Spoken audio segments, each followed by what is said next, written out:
they've stopped making them, basically. Yeah. After this phone completely like dies, I have no idea what I'm going to do, because the reason I'm using a BlackBerry is because I'm a dinosaur, still dependent on buttons. Yeah, I'm not sure what I'm gonna do. Yeah, like as you could probably hear from my ridiculous keyboard, I have a old school mechanical keyboard, because that's awesome. I just couldn't. Well, you need that for gaming, first of all. Is it at least a decent? It's like a gaming keyboard. Yeah, it's a gaming keyboard. Oh, so it's really nice. Feels nice. It's a full mechanical keyboard, not the high end stuff, but still like mid range. Okay. Like, yeah. What brand? I'm looking to get one. I need to get a real keyboard. I can't keep playing on a laptop. It says, I'll send you the link. I think I bought it on Amazon or something. But it's gonna be. I'll probably stick with Razer. Yeah, it's gonna Razer? be one of the. No. Razer? No, nothing that expensive. Okay. It's not expensive. All right, yeah. Like, it's one of the $50-$60 range. Like Razer's those like brand name keyboards. Those are like in the hundreds, right? Well, yeah, it depends. Not one of those ones. No, it's like still it still works the same way. Yep. All right. So, yeah. How when did it cut off? How much did you hear? No. No. I mean, I pretty much knew. I mean, because it kind of cut off mid-sentence. Right. And so, yeah, I kind of knew there was nothing going on. But I don't think there was any sort of like you're talking to yourself. You might have been talking to yourself. Oh my God! So you were still talking to yourself. I have no idea. Yes. I'm sorry. Were you still like? You didn't see your screen like turn off? Yeah, no, because the screen turns off automatically. Yes, yes. I'm sorry, yes. I don't know how long you were talking for. I tried calling you afterwards, but you know, since your phone was like dead, it just didn't even work. Yeah, no, it was completely dead. And I think it was like I noticed after like a good like 10-15 seconds, I was like, I'm not hearing anything from the other side. There's not even like background noise. So I was like, oh, something's wrong. Yeah, okay. No, you're good. Well, great. Okay, but we were talking about your piece. Medusa. Yes, we're talking about like your choice. I think we're just starting to get into your stuff. Right. Like your current work. Sorry, right. I'm gonna pull that up again. I'm still streaming? Yeah, I just started a new one actually. Oh yeah, okay. Let me send that to you. Okay, send me the link. Because it was like just going off of my old one, and it was like it's kind of weird because this is a completely new kind of topic. Yeah, so let me send you that link.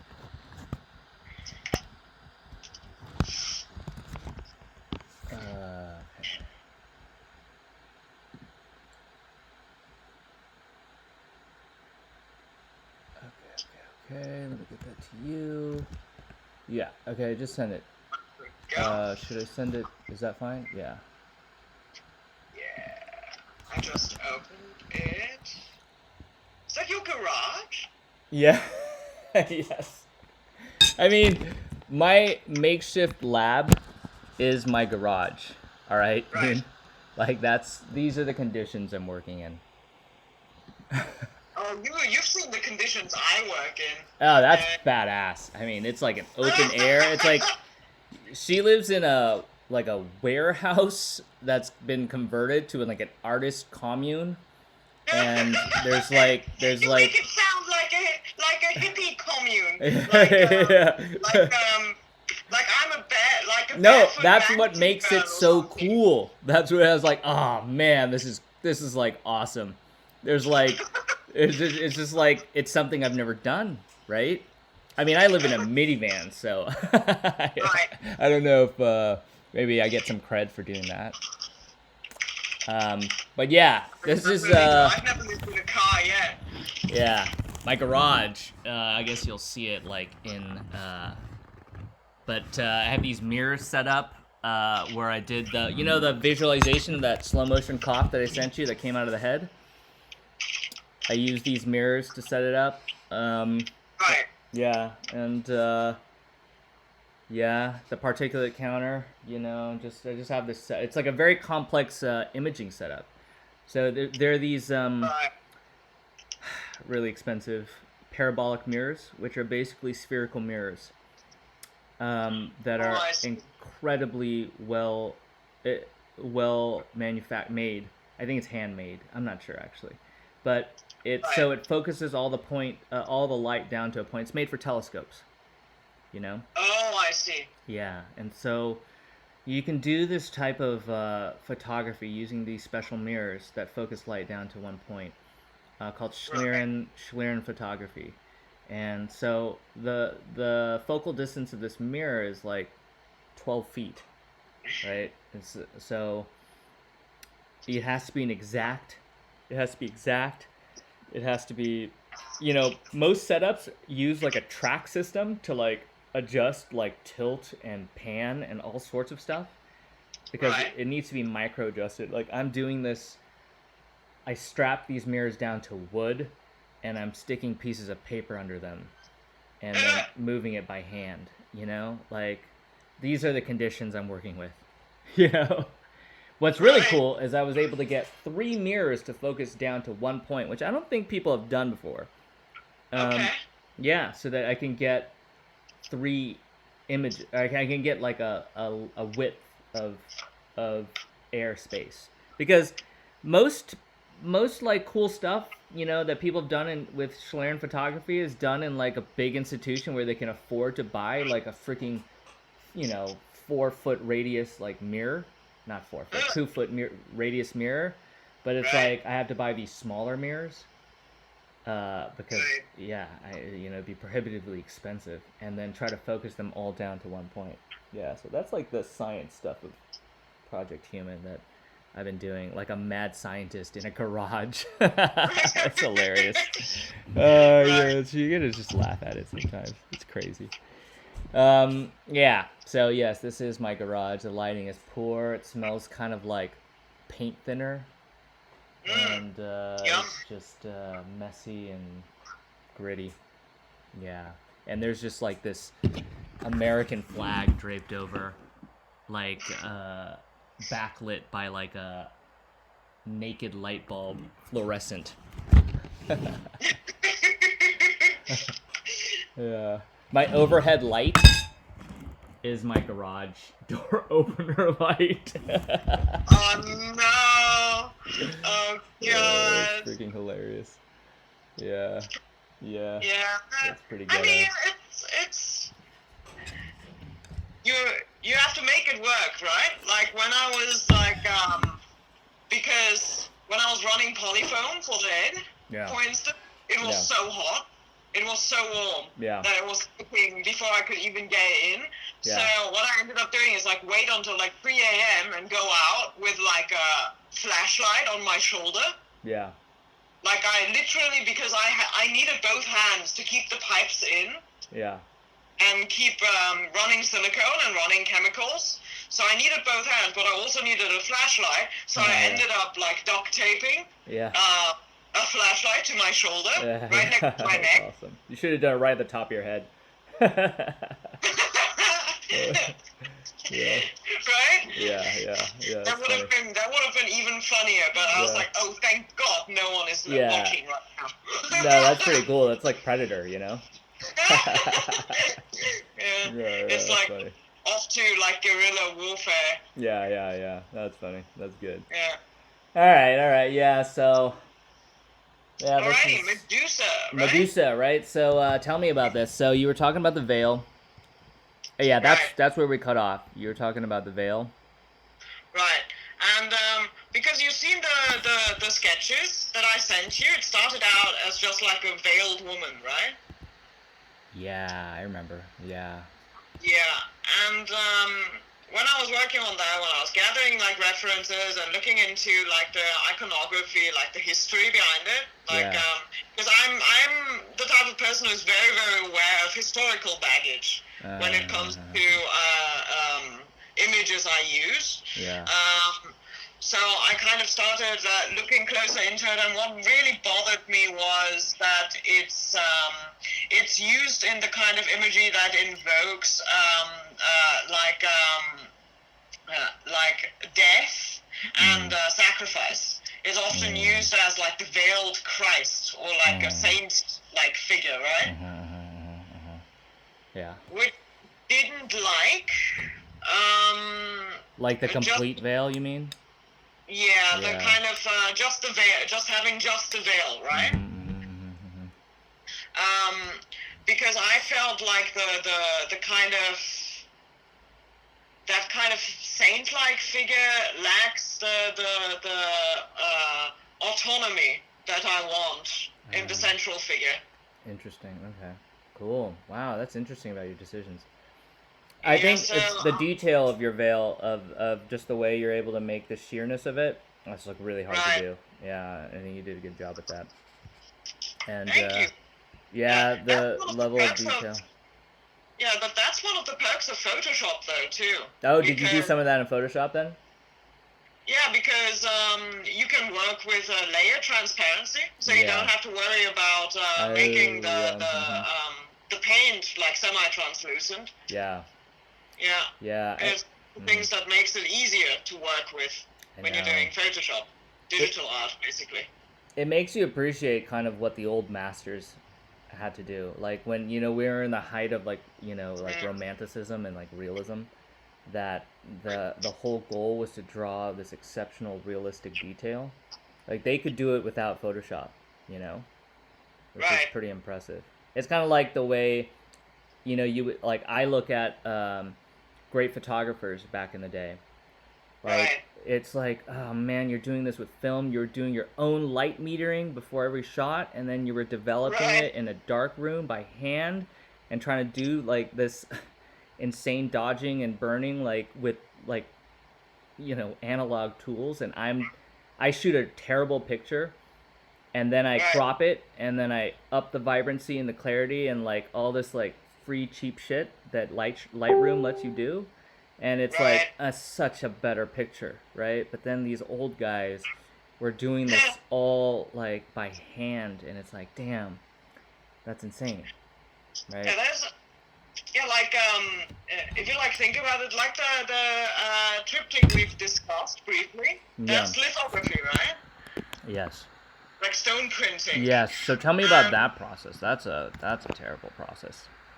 So that's what really made me start respecting craftsmanship in a real way. Yeah.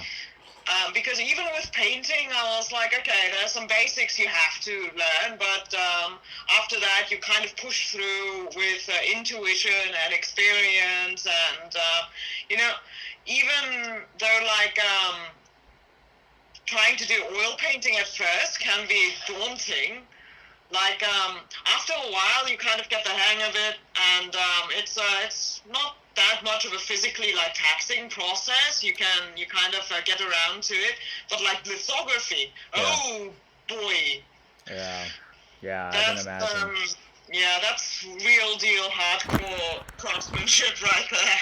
Yeah. Like especially if you consider like those famous posters from Alphonse Mucha. Those being all lithographies, and you kind of get to like, oh my god, how many stones was that? Like, because each color requires a different stone. Interesting. Like, yeah, there's a reason my prints are black and white, because like with the equipment that was available to me at the time, like doing colored prints by hand would have just been a monumental challenge. I did not have the time for it. And just because the size, especially in that workshop, it never would have been possible because I was already using the largest stone that the shop had. Wow. And they had one stone. Yeah. in that size I needed. And so they had one stone in that size, and anything else would have been like either significantly smaller or way, way, way too large. Because I do have some physical limitations. I do need to be able to lift the thing up and get it on the press. Right. Or at least get it on the forklift to get it on the press. Yeah. So I at least have to like be able to like get it off the ground slightly and then push it around. And the stone I was using already weighed like 400 pounds. Oh, wow.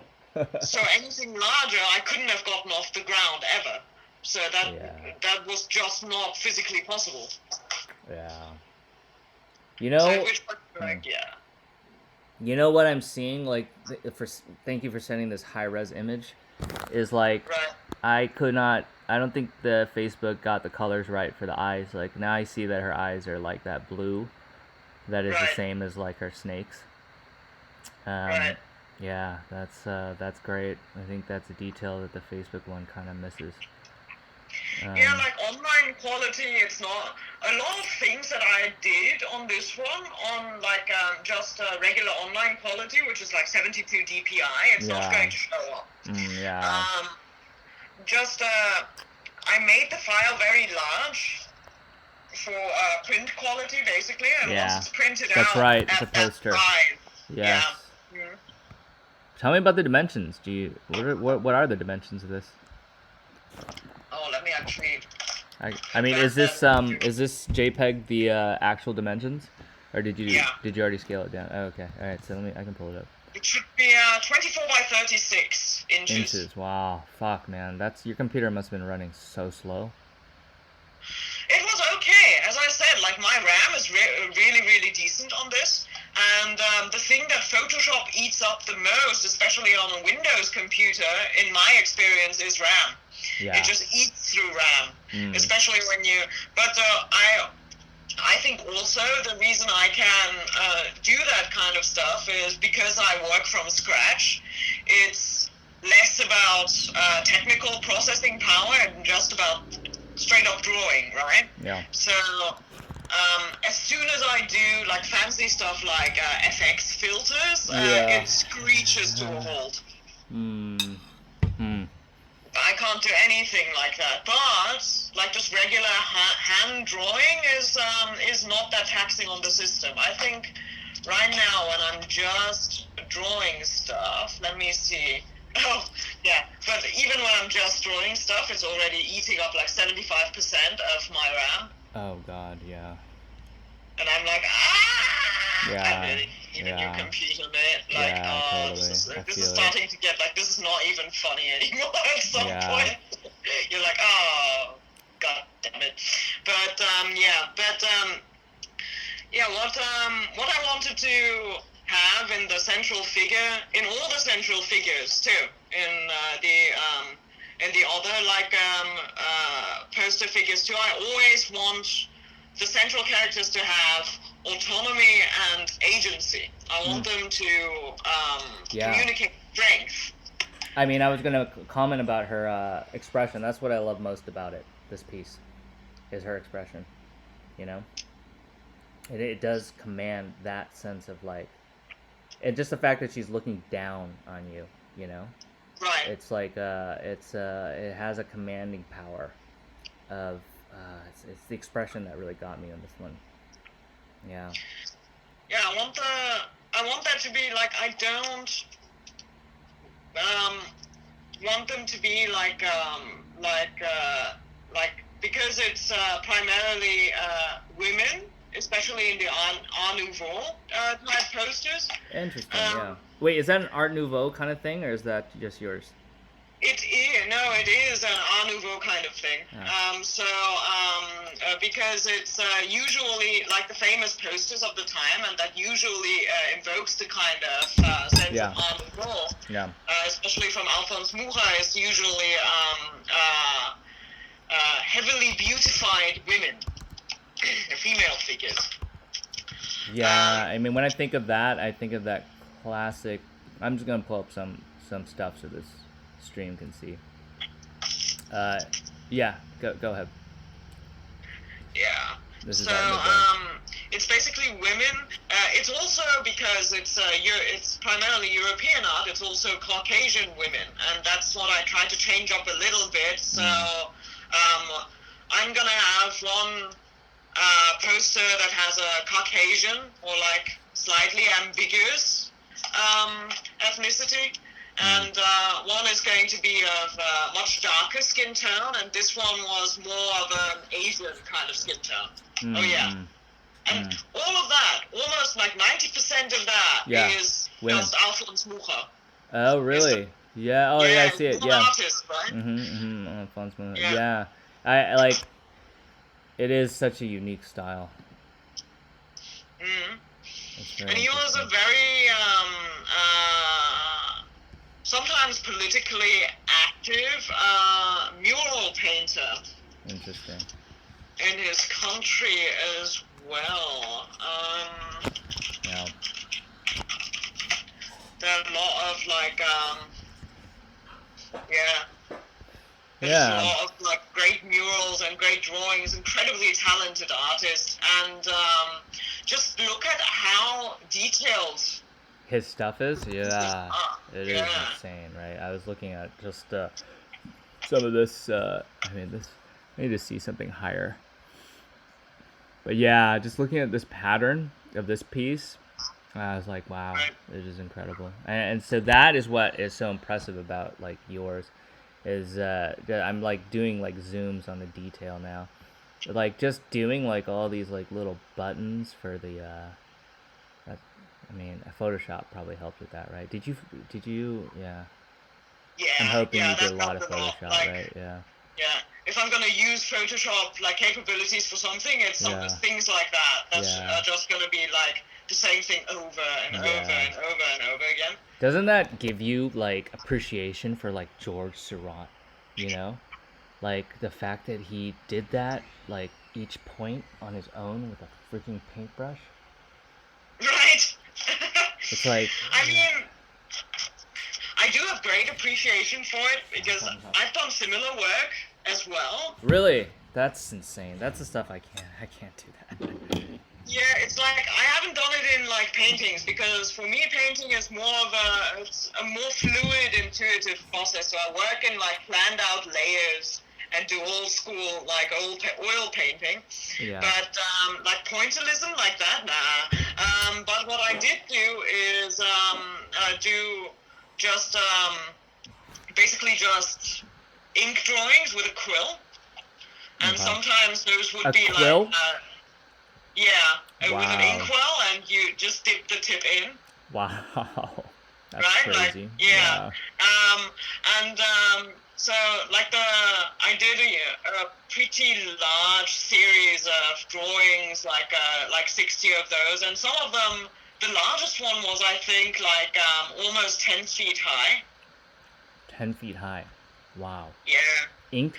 And yeah, getting that filled just with tight. So the method is I would do like traditional drawing method, like shading method. Yeah. And I would be getting around 3 strokes into 1 millimeter. 3 strokes and 1 millimeter of like, wow.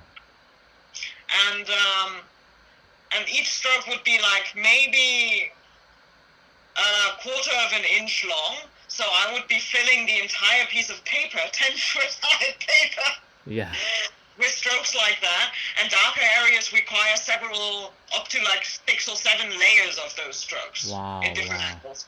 So I worked on that piece for about a year, I think. Oh my gosh, yeah. See, that's what blows my mind about artists. Like, I've seen like more examples of this, like especially with YouTube and being able to see some of the stuff like that. When you look at some of that stuff, you're like, how much time did that take? That must have taken an insane amount of time. Like, and that is the part where you really give it like that. I don't know, where you really realize that, wow, that's part of the art, is that insane dedication to the piece. Uh, there's this one YouTube video that blew my mind where these guys, I think they like got permits to paint in like a abandoned cathedral, Right. and they painted the whole thing in stop motion, um, the whole thing inside and out, and over. They would paint the wall and then paint over it to create an animation and Oh keep. my God! Yeah, and it was like Like rotoscoping on a wall? yeah, it was. You look at it, and I was trying to like, wow, is there some CGI in this or anything? And it's like, no, these guys did that. Like they did. It must have been taken so long, you know. That must have been like months. Yeah. I'll have to send it to you. It's like, that's like some stuff like that. When I look at it, I'm like, wow, you just have to appreciate how much time and human effort it took to do that. Yeah. Yeah, and like especially like nowadays you have like reliable like crane lifts and access to a chiropractor, but like just think of like Michelangelo almost like fucking up his back working on the Sistine Chapel. Yeah. Just think of the work hours that went into like it still hurts trying to talk about it. Like a huge like cathedral like Notre Dame. Yeah. How many man hours went into that? How many artists slaved away at the thing, at the generations of conservation efforts, and then, for no particular reason, it just goes up in smoke within a day. Oh my God! Don't say that. Yeah. That just made me think of that. Like I remember crying when I heard that. When I saw the news, I just couldn't believe it. Oh no. Yeah, it was like the most devastating thing. Just looking at like the cross-shaped, like hole, spewing flames, and you're like, that looks like the literal entrance to hell. Like, oh my God. Oh my God, you're right. Especially with the church, like the church motif, right? Oh God, you're right. It's like Diablo. Yeah, and it was because you know the Notre Dame is shaped like a cross, like many many churches of that time are. Many cathedrals of that time are, and because the entire roof had basically collapsed, it was just this burning cross. Wow. If you looked at it from the sky, and God, it was just like, oh brother, like oh brother. Yeah. Oh my God. But yeah, going back to the Medusa though, I feel like I'm going to be using snakes again and again, and the reason I use it's because it's been historical. Snakes have historically been used as symbols for medicinal practices. That's true. Yeah.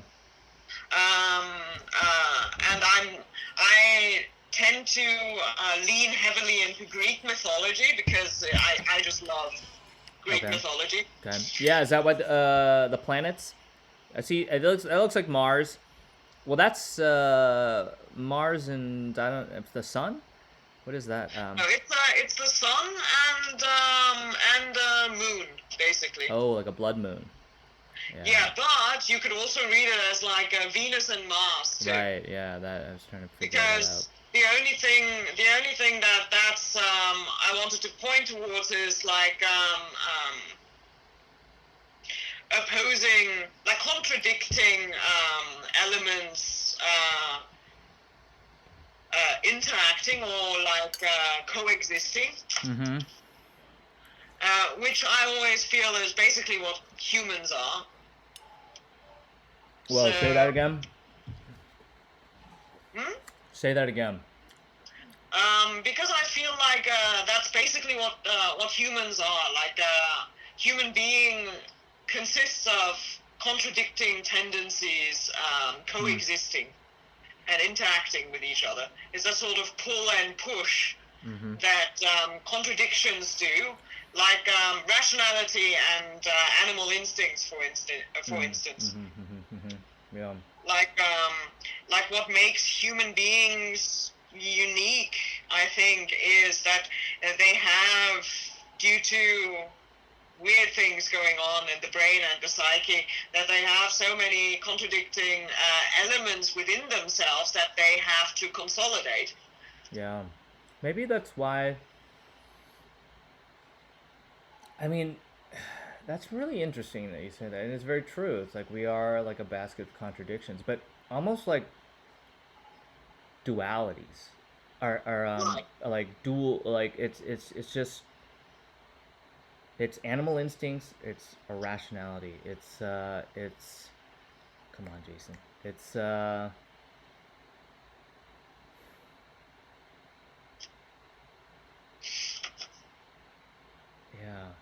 it's it's Yeah, but pleasure and also, pain, right? It's like when we right, look in meditation, like when we like in Eastern philosophy, and when we look at like Vipassana meditation, it's about understanding that the pleasure and pain are just two sides of the same coin, the same.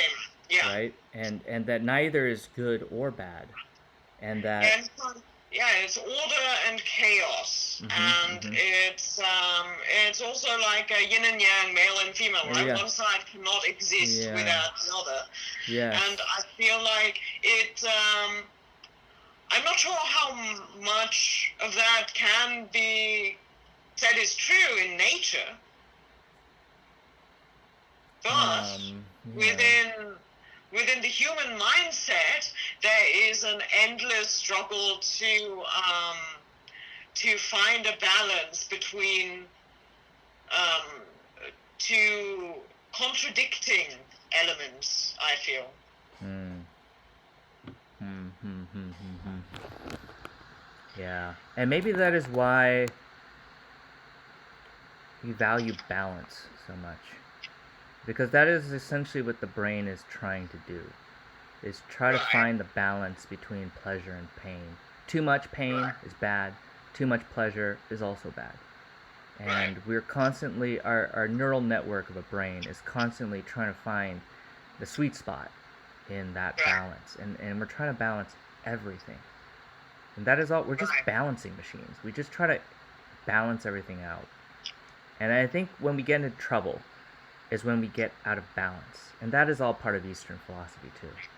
It is like it's not about good and evil, like as it is about the balance between yin and yang. It's the two forces balance each other out, and yeah, it's you have to about stay in balance. yeah, finding a happy compromise that uh, where you can exist in peacefully, basically. Is what I always thought Eastern philosophy like leads towards, like so to find that like a perfect pinpoint and like a balancing scale Yeah. where it won't tip to either side, and just finding that point and maintaining it is, I think, what Eastern philosophy tends to see as ultimate enlightenment, basically, at But the let me highest just respond. spiritual point. Yep. Sorry. Go ahead. Yeah, at the highest like spiritual point that a human being can reach. But I would add Was to my that. understanding. Uh, it's not about. This is what I've realized. It's not about finding the point. It's about. It's about constantly finding the point, because the point is always changing. And Right, the idea of trying to find the point will always lead you to a not good spot. And I think what's more important is to understand that it's about it's about not just realizing that you don't have control over it, that the right, point is moving all the time, but that it's about trying to find the point. The act of it, the journey of it, that is the right, most important part. And it's the journey is where the happiness or the peace comes in. Is just walking the path. There's nothing at the end of it. It's like a right, path to impossibility, a path to finding like perfection. But right. it's never going to happen. It's never gonna happen. Yeah. It's just about walking. Yeah, which brings it all to nihilism. Oh yeah, we can talk about that. Yeah. So you're a nihilist? I am kind of. I do have those tendencies. I don't like saying that I'm something is. Yeah. Got it. For instance, right? Yeah. Just because, like, there's always going to be parts of it that I don't agree with. I like being in a good middle ground and subscribing to many different beliefs and switching around every now and then if I feel like it. So I don't like labeling myself, is the thing. I don't want that kind of commitment to an ideology. Yeah. Because all ideology is fundamentally flawed.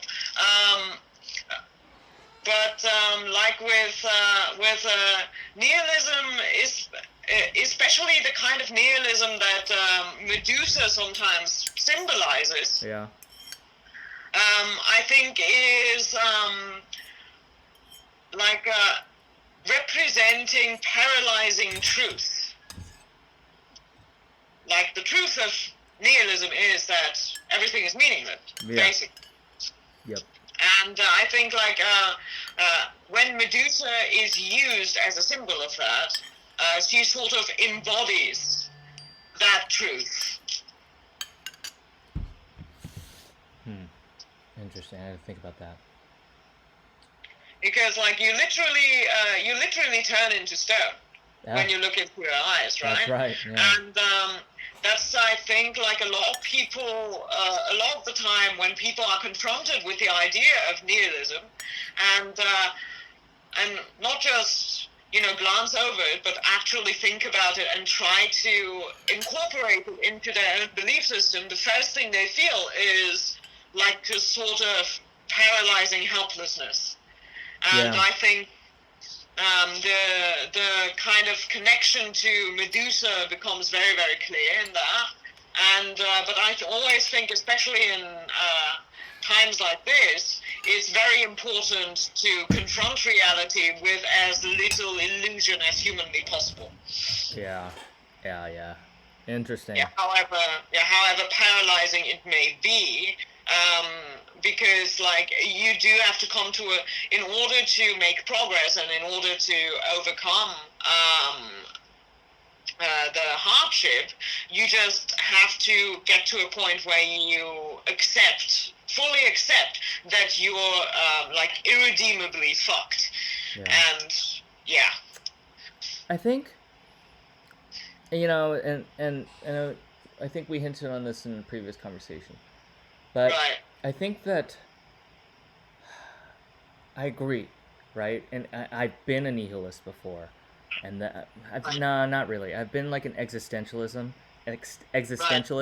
but there have been periods of time like where it's like, oh God, it's just nihilism, right? It's just like it's meaningless. Like why try? Like why? What is the purpose? What is the purpose of all this? It's like we struggle like an autumn leaf falling from a tree. For what? For a brief moment. For what? In the grand scheme of everything. Right. That's it's a tough place to be, man. And so it's a tough place to be. I mean, can you agree? It's a tough place to be. Yeah, I would agree, and I fully agree, and that's why, and I think that's why Medusa is used as a symbol for that a lot of the time, because it literally turns you to stone. Mm-hmm. Like, you're literally paralyzed. You have no more purpose. You have no more existence. You cease to exist. You're dead, or you're at least stopped in time. Yeah, you kind of stop because you've lost your purpose. You're frozen in time, basically. Yeah. Because like continuing doesn't have a meaning anymore, and that's why I think like the symbolism is so apt in this particular instance. And I totally agree because. And I would actually say that there's no such thing as total nihilism when it comes to when you have to be, when you want to be like 100% honest about it. If you truly 100% subscribe to nihilism and embody it, the only answer is to kill yourself. I know. Yeah. Yeah. Pretty much. Like, it's like, whoa. Like, someone say, yeah, I'm a nihilist. I'm like, no. Yeah. Think about what you just said. Yeah. Think about No, you're just doing it to try to get everything. laid. That's all. Yeah. Yeah. Yeah. Following the kind of instinct that actually automatically pulls you out of nihilism is your basic animal instinct Yeah. to survive, right? And that is the yeah. conclusion that I've come to, like in all this, because I've been interested in philosophy since I can't remember, since I Right. read, like, especially existentialism, since I read that in high school. That Myth of Sisyphus, that essay, like, blew my mind. And that led me onto the path of, like, taking some, like, I took existentialism in college just to, like, learn more about that, read Nietzsche and stuff. And it's Right. like, but what I found is that it's true, that nihilism is true. It is the stark reality of Right. things. But I've come to realize just recently that perhaps, I mean, this sounds crazy because this is kind of what Trump is doing, that perhaps truth is not of the paramount importance, and that, and it's not because it's not important, it's that to humans, to the human brain, it is just not as important. And that is because our brains are flawed. Like, we aren't built like computers. We're not built like that. We were built for a different purpose. It's like your computer trying to do Photoshop. Yeah. Your computer was built to game. Actually, that would actually help it do Photoshop. It's like my computer trying to do, like, graphics Photoshop. processing, right? Yeah, because the MacBook Air is basically just made to check emails. Yeah, I know. Yeah, I shouldn't have gotten it. Yeah. I might get a new one. I know, I'm actually going to. I can't do this anymore. It's like, it's Yeah, I limited. get it, yeah. Yeah, I can't do it. I just wish I bought the right computer to begin with. But I didn't know I'd be doing this. This just kind of happened, so whatever. Right. Yeah. Anyway, so I was gonna, okay, so I wanted to segue into our story because what I was thinking about nihilism, yeah. So it's that I think ultimately we do have to get to the same point. When we bring this back to coronavirus, right? We do have to get to this point where everyone is just like, yeah, this is bad, and we have fucked up our response, and we need to get our shit together and deal with this with science. We need to get there, right? But what I have, so you don't agree? Well, I actually come to modify my That's what I view mean. on that Yeah. because I was like, I'm a very, but I want you to finish your train of thought first. Okay, so we need to get there. That's the end point, right? But I think what we've only been trying for the past, decades, that we've been confronting this anti-science, anti-truth kind of like movement. I wouldn't call it a movement, but like this change in our society, Right. is that we've just been going at it like a hammer to a nail, just straight at it. No, we just got to be more scientific. We got to be more rational. Read these papers, read these facts. But it's becoming clear, right, that we're losing that battle. And people can read that paper and not see the same things that you did. And they can read an article and see something completely different, a different truth. But we keep going at the problem the same way, which is just to, like, harp on the importance of science and rational thinking. But in order to understand the importance of science and rational thinking, you need to already be rational, because that's a rational thing to do, right? Right. And so by expecting people who believe in something irrationally, right, because of deep-seated probably ego problems and, like, okay, I don't want to say that like that. No, yeah, that sounds really terrible because I'm saying they have ego problems. But they believe in something different, a different truth. And beating them over the head with your version of your truth doesn't Yeah, it's not work. gonna work, is it? It Yeah. doesn't work, right? But that's all we do. It's like that's all we do. That's the only strategy we've ever taken against this whole anti-truth, anti-science thing. But so Right. what I'm saying is that we all we both agree that we have to get to that spot. But to get to that spot, I've become increasingly in favor of believing that we need to take a roundabout path, possibly going backwards to go 2 steps forwards. Because if we just Right. keep going straight, we're just hitting our heads against a wall, and we're getting further and further behind. Right. And so what I believe needs to happen is that we need to almost go backwards to a period where, and maybe this is just an American thing, like that Americans are much more driven like emotionally by feelings and sentiments, that we need to promote that. And if you can get people to feel something instead of feeling nothing, which is what modern society is with all this Facebook and social media crap, if you can get them to feel something again, then it it will restart the system. Or it won't restart the system like the brain, but like it'll possibly jolt somebody out of a stupor so that they can see their place other than their own egos, other than themselves. Because that's right now what everyone is. They're so wrapped up in themselves. It's like Right. social media is about me. It's about look at me, look at my likes. I want more likes. I want people to be worshiping me. And then I worship myself. And Right. when you live in that bubble, you can't see the bigger picture. It's like goes back to like Eastern philosophy. It's like you if you're so wrapped up and attached to yourself, then you can never see outside of that bubble. But Right. in order to be able to get that person out of that bubble, it requires something that I'm not sure what it is, but it is a feeling and an emotion that I think exists in all humans, capital H, that we have felt before, but only in rare times.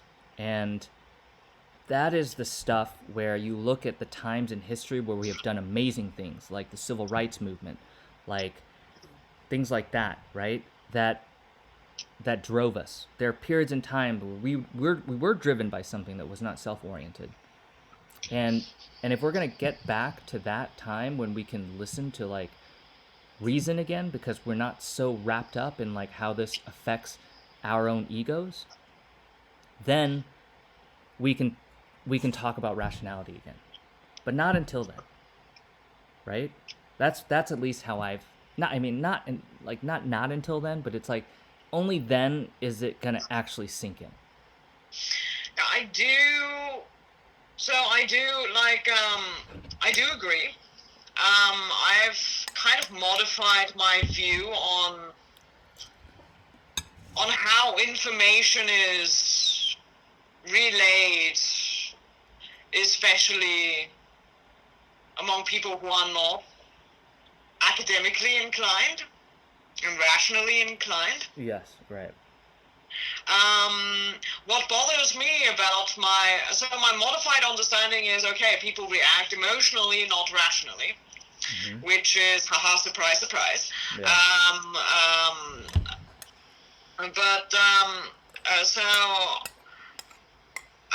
You have to appeal to people's emotions to get them to move. And that modified view actually got me thinking of historical instances where that has happened. Yeah.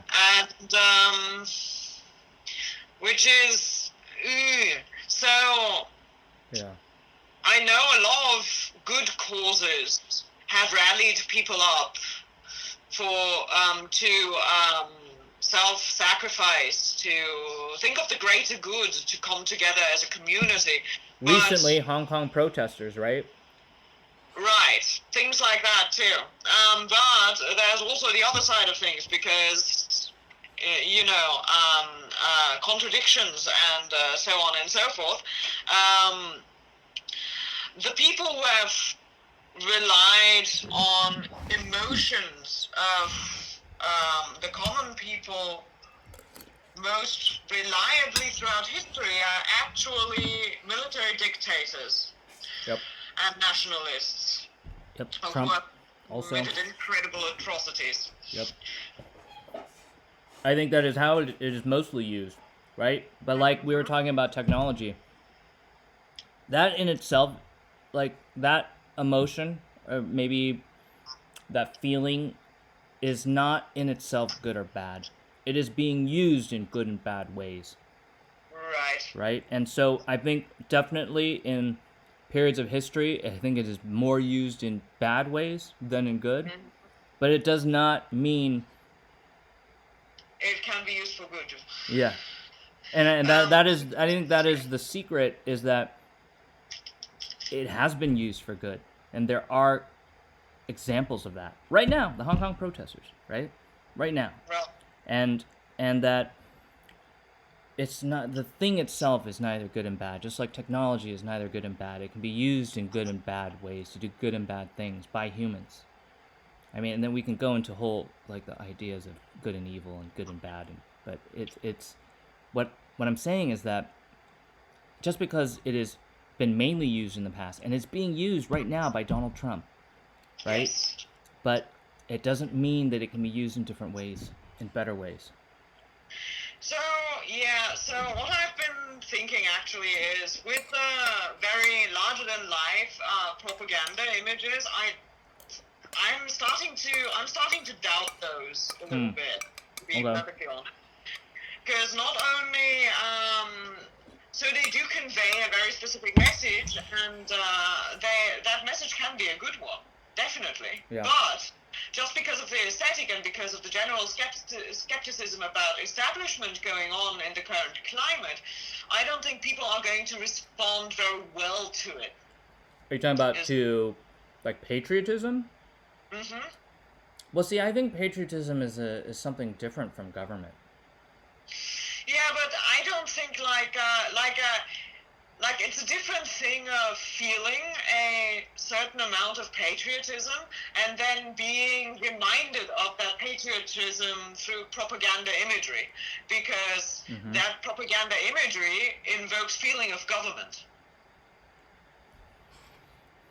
Propaganda imagery has always been in service of government, and that's the kind of association that you're naturally going to make. But I think it's different between, and maybe in today's society it's become the same, but it's the difference between government and country.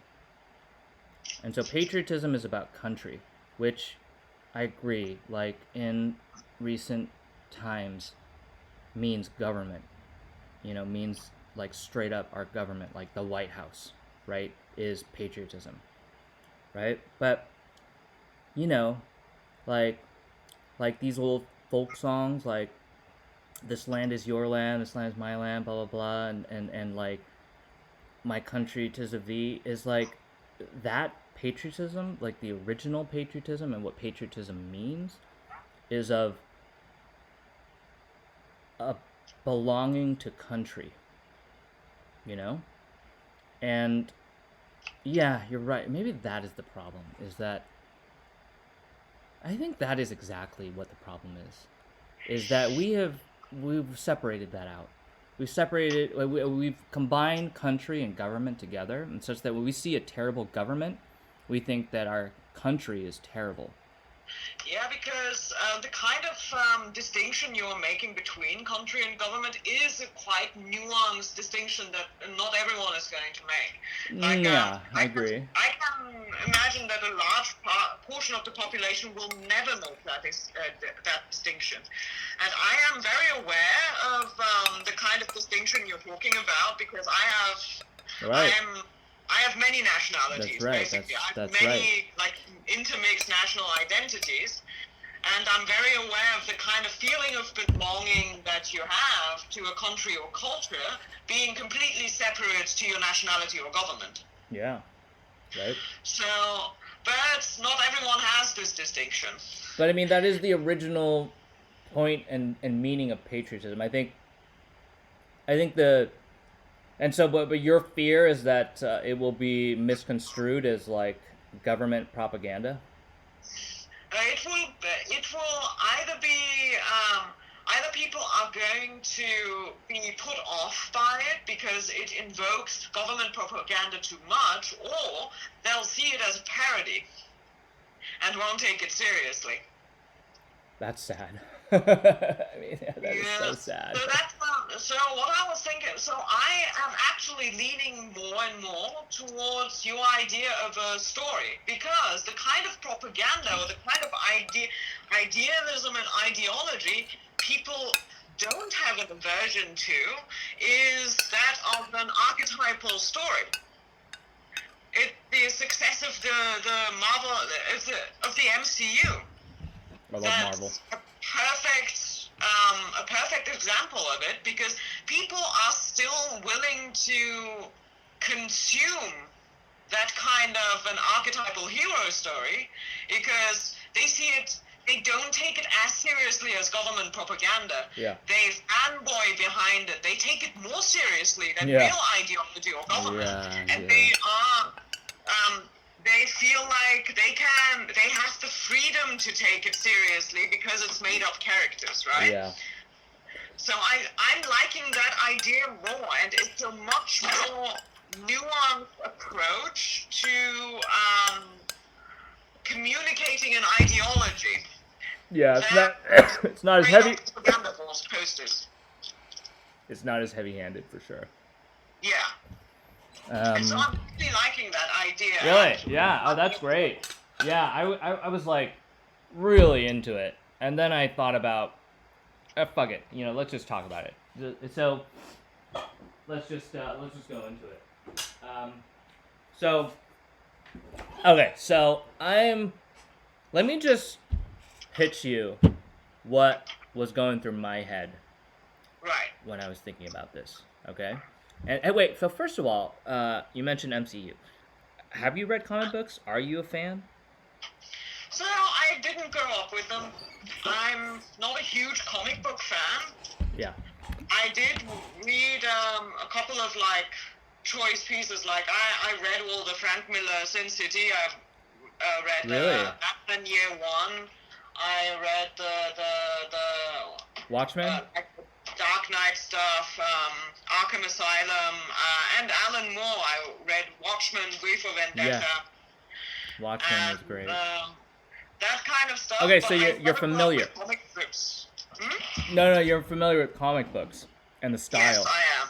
Yeah. I'm very familiar with them. Okay, so that's important. Yeah, because that style is why I like comic, and why people liked comic books, because it showed using composition primarily and color, right, and just in these insane camera angles you cannot get in realism in using cameras back in those times, right?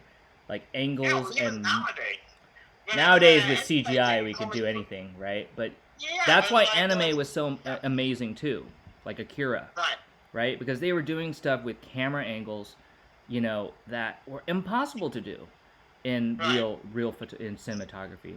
And so that's why it was like, wow. But that all came from comic books, because comic books were probably the first to try to do these like really, you know, fisheye kind of looks, and just crazy the compositions of how you laid out the boxes, and created eye movement, you know, through that. And yeah, they did the groundwork for storyboarding, basically. Yeah. It's like a really storyboard on steroids. Yeah, it's kind of, I guess, what a comic book is. Yeah, or like storyboarding is a more simplified version that borrows from those conventions to be used for moving pictures. Yeah. Because moving pictures used to be for documentary purposes, like the first time photojournalism, that even more aesthetic angles and camera like POVs were even considered, was funnily enough during the Second World War with Riefenstahl, who did the Hitler propaganda work. Yeah. Okay. And made him look like an absolute hero. But it's It's all these upshots. Yeah. Like that's why they always shoot politicians like from bottom up. Or like heroes, like when they're superheroes, like Thor, like Wolverine, for instance. They want to shoot them from below, so they're towering over you. Exactly. Yeah. That's what comic books pioneered. Like those type of camera angles, those types of like things like that or it's just like you were seeing something totally different because it's never been seen before, you know? And yeah, I think that's what comic books were so great at. And that they can invoke, and because of that, it invokes a certain feeling that you don't get in other artworks, of that feeling of action and excitement, you know? That's kind of like in the composition of the comic book is what brings it out. Just like everything. That's what it's like, storyboard on steroids, because it's about how you move from each board is important, you know, and how big each board is. You know, like some shots will take the whole two pages, you know, so it's got to be like made on an even and odd page, you know, like yeah, like there's like insane like thought process that goes into good comic books. And yeah, Marvel was amazing. My friend just sent me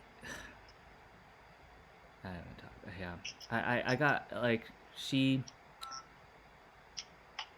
sent me the original Wolverine comics. That's insane. Yeah. Fucking. Be like OG. Yes. Oh my god. Yeah, it's been amazing. Like, yeah, the OG ones. They're worth like $300 a pop. Yeah, it's crazy. Yeah, but I mean, it's like, you get that appreciation for it. Anyway, so comic book. So that's part of why, like, I think it would be when I think about this story, I see it as a comic book. That's what I see it as, like, for that reason, that it's kind of this larger than life. Oh my god, that's disgusting. What just happened? Oh, just like insects on me, man. I live in a garage. I mean, I'm in a garage right now. This silverfish is like, it's so gross. Oh my god. Yeah. Oh, I'm sorry. That was disgusting. It was like huge. It was like an inch long. That was disgusting. Oh no. Yeah. Yeah. Oh, that is disgusting. Yeah. I hope I didn't sound like a complete sissy there. It's like, oh my god, this like little ant like crawled on me. I totally get it. You know, like those cousins of mosquitoes that have like really long legs. Yeah. Those freak me out no end. Yeah. Like, I know they're not dangerous, they don't sting you, they don't bite you, and they're dumb as fuck, and they fly against your head, but that's why I hate them. They fly against your head, and they're spindly and weird. So I totally get that. Like, insects can be, like, creepy. Yeah. It comes with the territory. I'm in a garage right now, and it's dark, and there's lights on, right? So they're coming out. Oh, no! All right, so let me just hit you with this story. I should have like reviewed it before. Okay, I'm gonna. It's not gonna be. I'm just gonna go into it. So, okay, first of all, I'm gonna talk about like the larger concepts that surround it, which is that I want it to be directly paralleling what is going on right now in coronavirus. Like, I want it to be on the nose, you know, like it's absolutely clear that it's a direct parallel, like if you think about it, but everything in the story is legitimate, you know. But you know, there's like some I want to err on the side of it like reflecting what is going on in a archetypal way. So I was thinking of something more like in the terms of Superman. Huh, really? So DC universe. Yeah, So not like archetypal superhero type stuff, but like up to a certain extent. But because those are good conventions to lean on, because they have become so prevalent and popular, and borrow from much older archetypes as well, and just basic like rules of storytelling. But why I'm thinking Superman is because it's a direct response to a very hard time, socially speaking. Oh, is that right? What was it? When was Superman, and what was it in response to? That was the Depression. It was the Great Depression, actually. Yeah. And Interesting. like I wanted to be, so I'm talking about like the removal from the actual topic, because Captain America, for instance, was also a response to a hard time, which was the Second World War. Mm-hmm. But that's so on the nose. That's what? Yeah, it is, right? It's so on the nose. Yeah. But Superman is very archetypal, and it is still on the nose, but it's still removed from an abstract threat like the Depression, basically. Really? Yeah. Now that you mentioned that, I don't want it to be that on the nose. I was thinking more like Marvel Universe X-Men, where it's like mirroring things like racism with the mutant, all that stuff. But racism and homosexuality and all that kind of advent of diversity, right? Yeah, exactly. With like Rogue, like wanting to be like normal, but she's not normal. Like that's definitely going into like homosexuality and like things like that, right? It's like less on the nose for sure, and it's like I don't even think most people understand that that's kind of like stuff that they're trying to talk about. That's the thing about comic books. It's like sometimes the message is like there's so much action and there's so much other stuff going on. Hopefully the other messages slip in. It's more subliminal, right? It's like you're so focused on like the cool action and the characters and stuff that sometimes like the messages, the larger social messages that some of these comic books are doing, like for instance Superman, like in reaction to depression, and then like Captain America in reaction to World War II, and then X-Men in reaction to racism and discrimination and things like that, is like it's kind of lost because the action kind of trumps it all, and maybe that's one of the bad things about comic books. Yeah, so I think X-Men is already a bit too far removed, I feel. It is. It's hard. I don't think anyone watches X-Men is thinking like, yeah, I'm gonna be less racist. Because it's like X-Men is at a point where you already have to be approaching it from an analytical standpoint to even get that kind of a social message out of it. So you don't think there's any sort of subliminal, like it kind of like it doesn't hit you like on the conscious level, but on an unconscious level, I don't know. Do you think it does? It's like all conjecture. Like, do you think people actually who like, oh, they love X-Men, they actually are more tolerant people? I don't think so. Yeah, I don't know, right? I don't think so. I really don't think so. Yeah. And because it also X-Men, I think, is a bit of a difficult example because they're telling the story of outsiders. Those characters don't follow the recognizable archetypal paths that heroes have followed through millennia. Like the hero's journey? Like that type of path? The hero's journey? Kind of that stuff? Yeah. Yeah, it's less so because it's like a team. It's more about teamwork. X-Men is about teamwork. And that's also why if when I pitch the story, like it's like I see it more as X-Men. Because I see it as a more of a team thing that needs to happen. But yeah, I see what you're saying. Like yeah. I see it actually more as Avengers. Okay, yeah, same idea though. Like team. Yep. Yeah, okay, Avengers. I never followed the Avengers, and so yeah, okay, I'm thinking about the Avengers right now, and it's the same ideas. So what I'm thinking is it's like Avengers. But it's a team of strong individuals, and those individuals all have their own archetypal development arc, basically. Yeah. So in case of like Thor, it's a cyclical arc where he loses everything and gains everything and loses everything again. And with Iron Man, it's going from selfishness to self-sacrifice. Interesting, yeah. And with Captain America, it's unrelenting perseverance.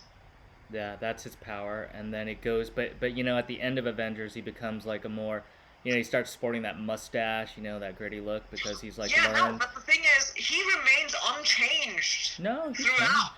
No, I think he did. He sticks to the core principle, and the core principle is he will not surrender to bullies. Yeah.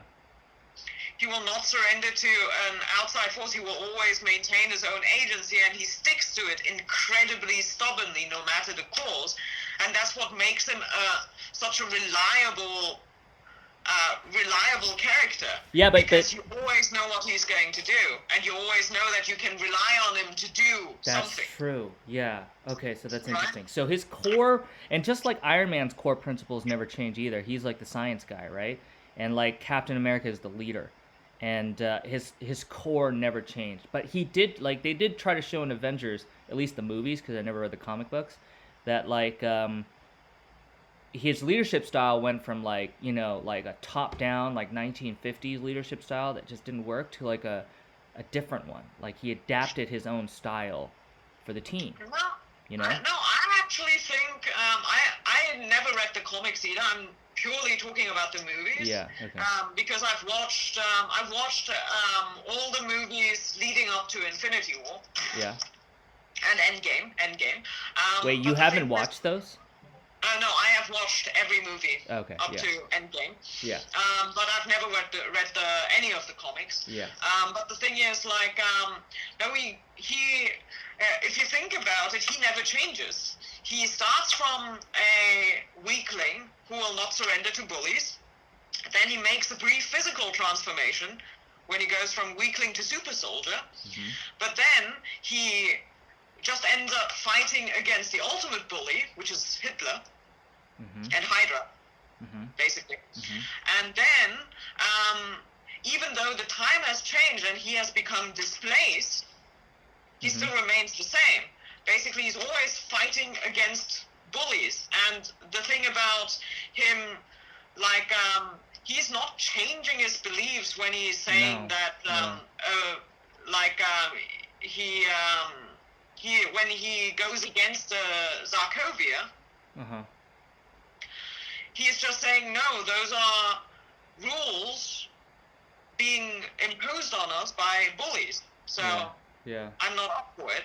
Yeah, okay, got it. So, yeah, he remains unchanged until the very, very end. He doesn't have a real arc, but that's his strength, because he will always remain reliable and predictable. And in uncertain situations, that's all what people want, and that's why people see him as the leader of the Avengers, because he's the only unchanging constant. Yeah. In the entire group of characters. Okay. Yeah. Okay, interesting. Okay, so let me just like talk about this idea. So it's 2020 AD, but the AD stands for something different. It's after a certain apocalypse that happened. So it's set in the future, where we have reset to some apocalypse that destroyed Earth. And we started the date back at 0 again, and now it's now 2020, like AD. And humanity has colonized the galaxy, at least sparsely. Like we've achieved space travel. Okay? Okay, so it starts off where New Earth gets a distress call from a planet in the far reaches of the system, our planet, right? Humans. Saying, like, but it's, it's very blurry, it's very, garbled. it's a distress beacon that like a new alien has invaded, and that they're getting decimated. And but it's garbled, and it comes in, and New Earth doesn't know, like doesn't know what to make of it.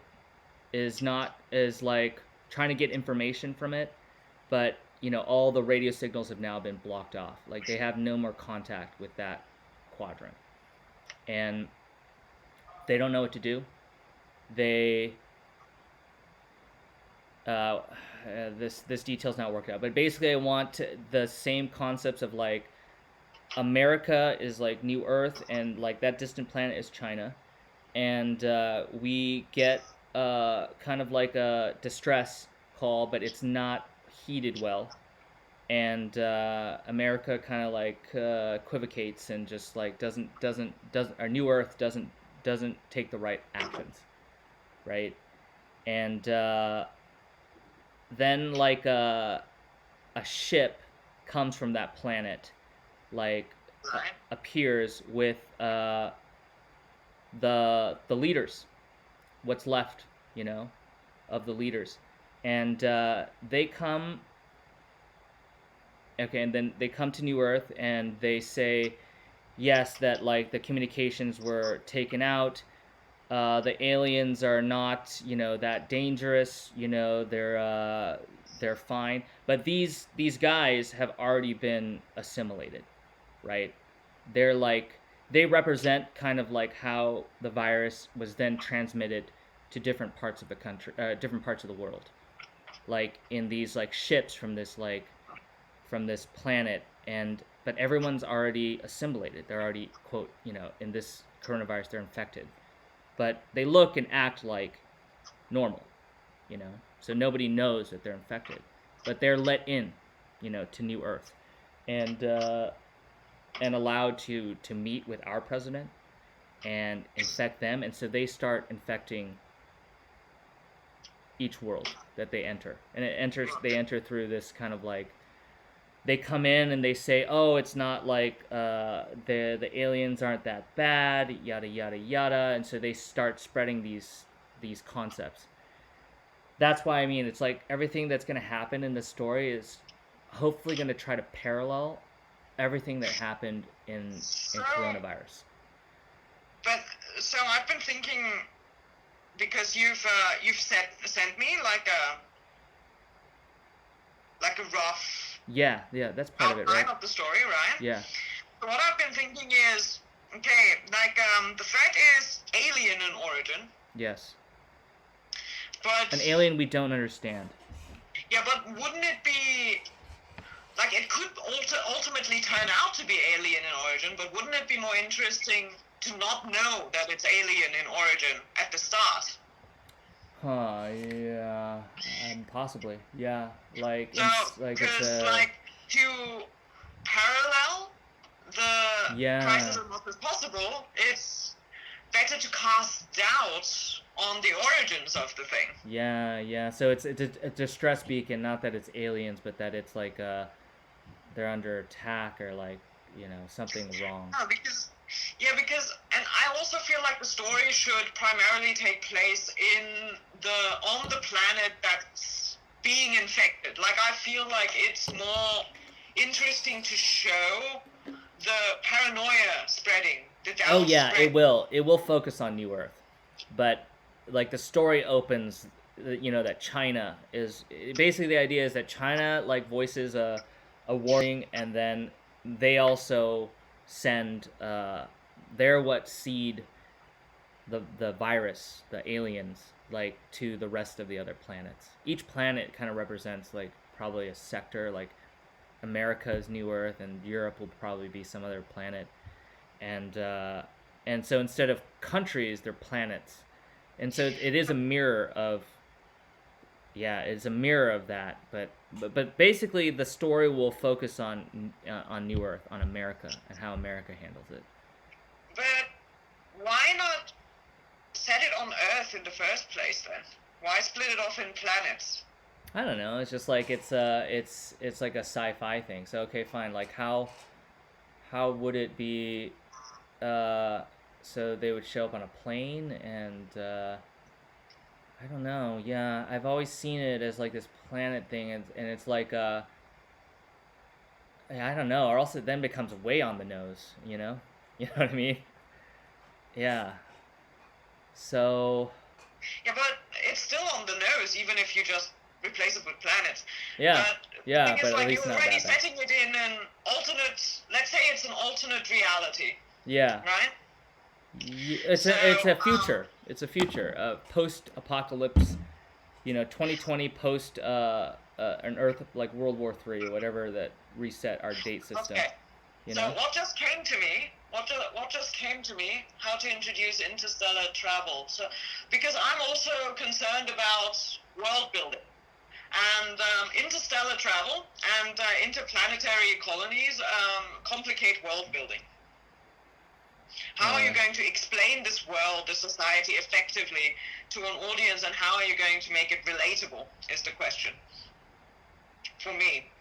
Like in general, like the existence of the quote Chinese planet, whatever that planet is really only to set up the setting. Pretty much everything happens on Earth. It's about what how America deals with it, and it's from that perspective. And so it won't necessarily be about interstellar, only that. But if you introduce that concept, you still have to make it have Yeah, it make sense within the story and within the world, because yeah, you I have to agree. build that world up for Yeah, people. yeah, but you don't think it's possible? No, I think it unnecessarily complicates the thing. So it Yeah. would be easier. So having like a story split up in many different planets unnecessarily, I think, complicates the thing. Yeah. The entire world building process, because you not only have to explain interstellar travel, you have to explain logistics, how like you have to explain an entire society evolving throughout. You gotta create like a universe. Yeah, it's harder. It's much harder. Yeah, because for a cohesive story, you have to build up an entire world for that story to work in, and The you have reason to I sell that wanted world it as well. The reason I wanted it was because I don't know. Then how do you explain like there was gonna be these parallels. Like Earth was gonna set up its force field to prevent to prevent all ships entering or escaping. Once they find out that like this ship that came from this planet was actually like the enemy, like infiltrating. Once they find that out, then they raise the shield or whatever, and they stop like all like movement in and out of the planet, and that is supposed to represent what we've been doing country by country, and yeah, and it was supposed to explore things like that, and because I just don't know how to represent that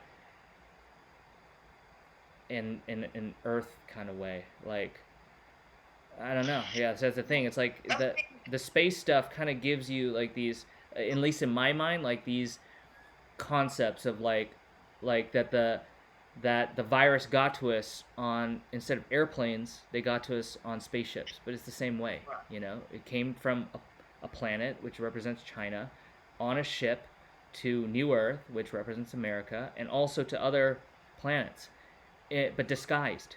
Disguised as good people, or not good people, just disguised as not being the enemy, and so they're able to then infiltrate and grow, and there's the concepts of like raising up like the Earth, the planetary shield, to prevent like any ship from coming in, like reflecting that, is why I saw it as like a space thing. How about mega colonies?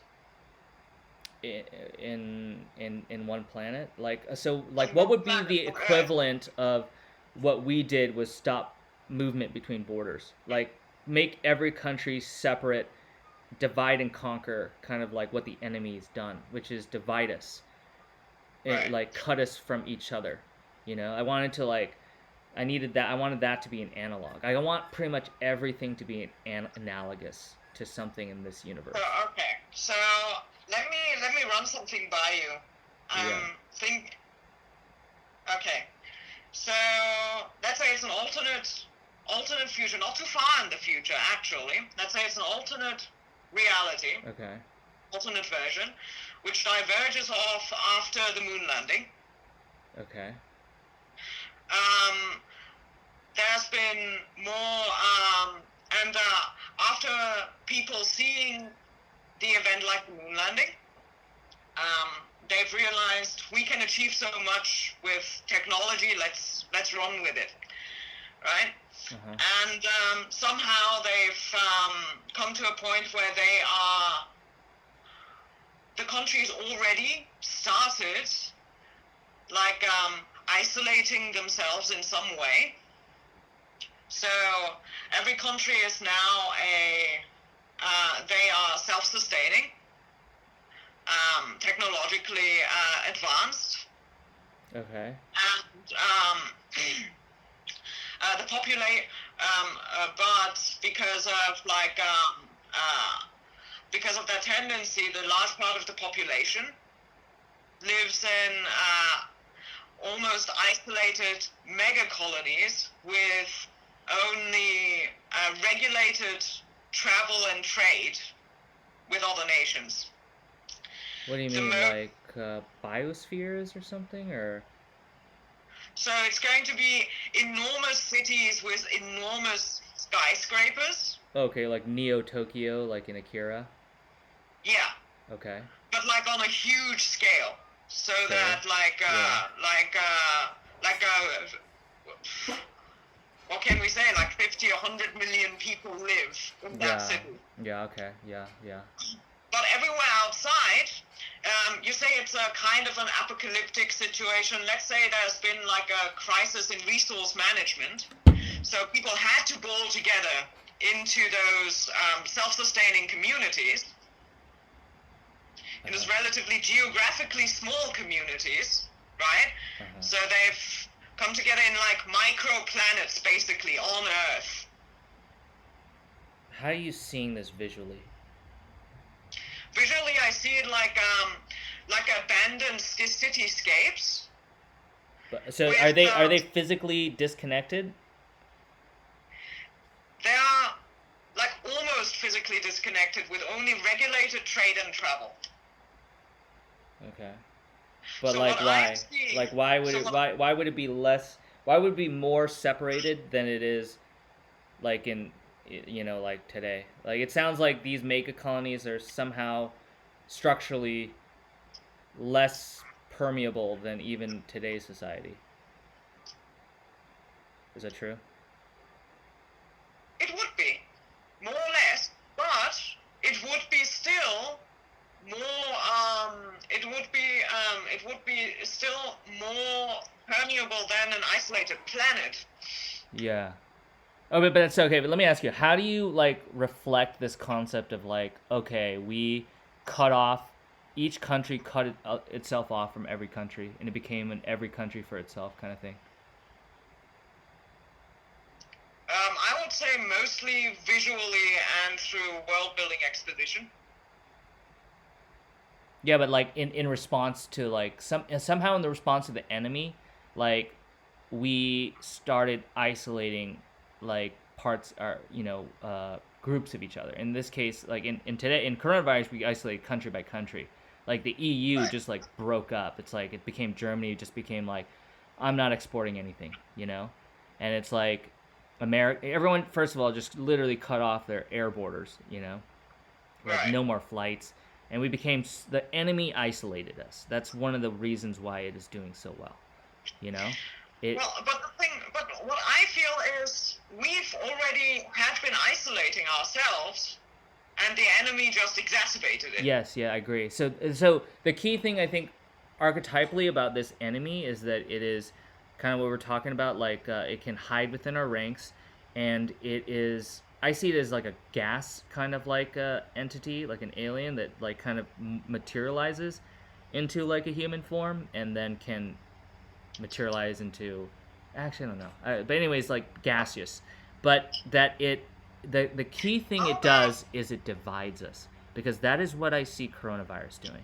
It coronavirus divides us biologically by turning our immune system against us. It divides us epidemiologically into a low-risk carrier group and a high-risk mortality group. It divides us individually by like putting us in our homes and we can't see our friends. It divides us like by gender, like males are more likely to die. It divides us by age, old people are more likely to die. It divides us by class, like where rich people have access to second homes and poor people live in apartments and they can't socially distance and they have to go to work. Like and it divides us internationally and it divides us nationally by state. Like, so what coronavirus does as an enemy is, it's, to me, it's not that it's so lethal, it's that it divides us, and that is why it wins. It exacerbates our already existing social divide. Exactly. All these things existed. So I want the enemy in this to embody those same qualities, and that and why it makes it strong is that it's not very lethal. Like, I want this enemy in the comic books to not be very lethal, and that's why I want people to, like, people are going to question his existence, you know, in it, but that it really the real danger of what this virus does is it sows discontent among us and it divides us. It's paranoia that's the real enemy. Yeah, that's what I want this to be about. And in some sense, X-Men is kind of like that. It's like the real enemy is like intolerance. Like, that's what the X-Men are fighting for. They're fighting for mutants. They're fighting for their people. Like, they're fighting for the minorities, you know? And it's like the enemy is, and that's why it was so interesting about Xavier and Magneto, is that Xavier saw that it was going to be a unity of humans and mutants that was going to be the savior, and he was the good guy. But Magneto wasn't like ultimate evil, you know? He just saw it differently. That's what I love about X-Men. It's like it starts to not have clear like good and evil, you know? It's not like super. That's why I don't like DC as much. DC is all good and evil, you know? But like X-Men, it's like he helps Xavier a lot, you know, and they help each other, and they were friends before. It's not black and white. It's not black and white. Yeah, but what's really interesting about X-Men is that's why I think what makes it so interesting is that it is reflecting what is happening in the race conversation, you know? That there's just two sides of the same story, and that we have to like kind of like get it out there. No, so basically the idea is that I want the comics, like this story, to be to have that same kind of idea where what we're accentuating about the enemy is like a larger social problem. Okay, so you have to, so what I'm seeing is that we need a world that is already divided. That is already highly, highly divided, even to an exaggerated point. Okay, so like in this sense, the planets, like for instance, the Chinese planet in the fringe of the galaxy, there is divide. It's like they look different. Like they have a different atmosphere, you know, or you know, it's slightly different, so that they will look different when they come to Earth, you know, and that there is like a big divide between them. So what I'm actually thinking is, I think it's possible also that New Earth can be in like big biospheres, like in big megacities that are in biospheres, and that is also divided, because that represents the states and how every state had to deal with things differently. So let me try and like gather my thoughts. So what I'm thinking is, so let's say the historical divergence is like the 60s or 70s, and the story takes place in the like 2050s or 2100s. Okay. There has been shortage in resources. Environments have become more and more hostile, driving people together in necessitating functioning society to group together in very tight spaces, forming isolated megacolonies. Yeah, okay. But not everyone fits into these megacolonies. So the middle class and the rich live in these colonies, and the super rich live in space stations. Okay. The poor live outside the colonies in the post-apocalyptic wildlands. Okay. And that's the world, basically. That's the world setting.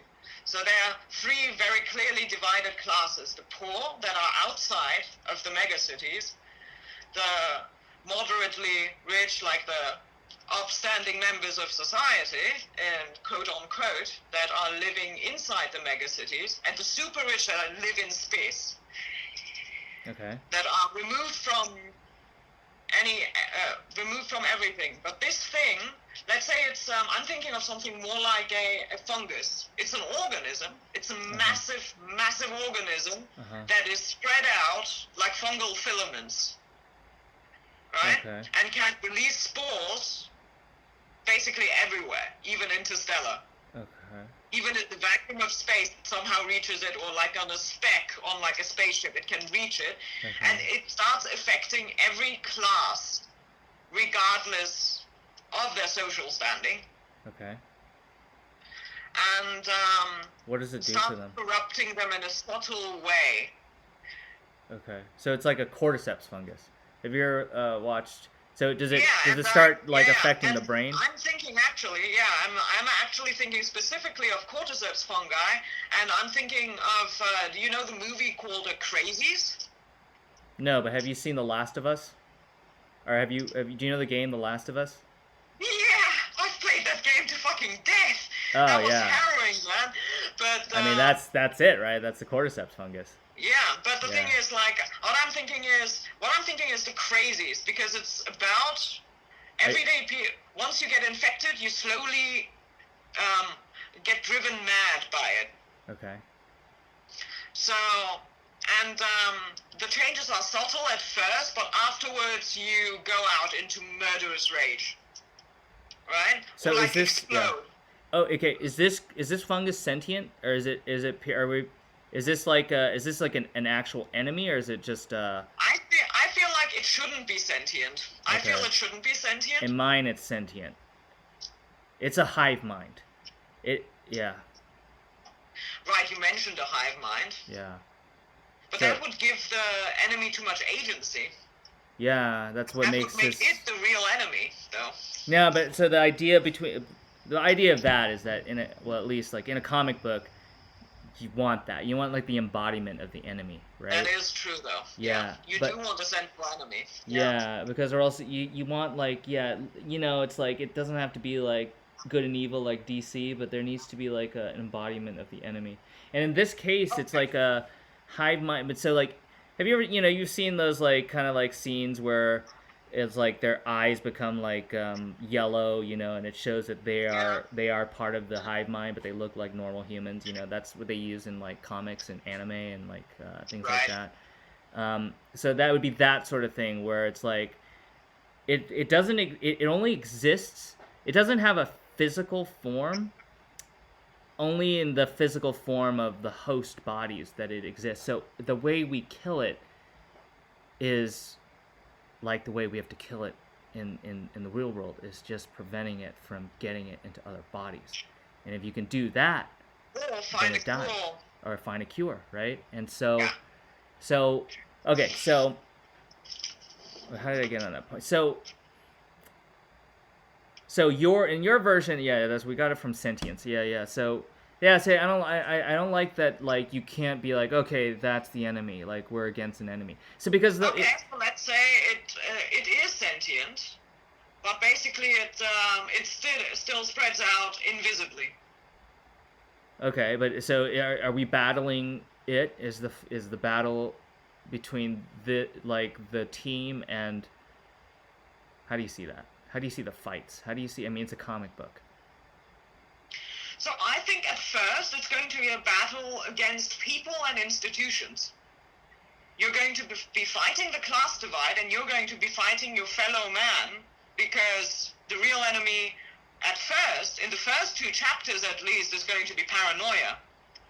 And I also feel like there should be even though there is a central enemy to focus on later on, there should not be any visual cue of any infection.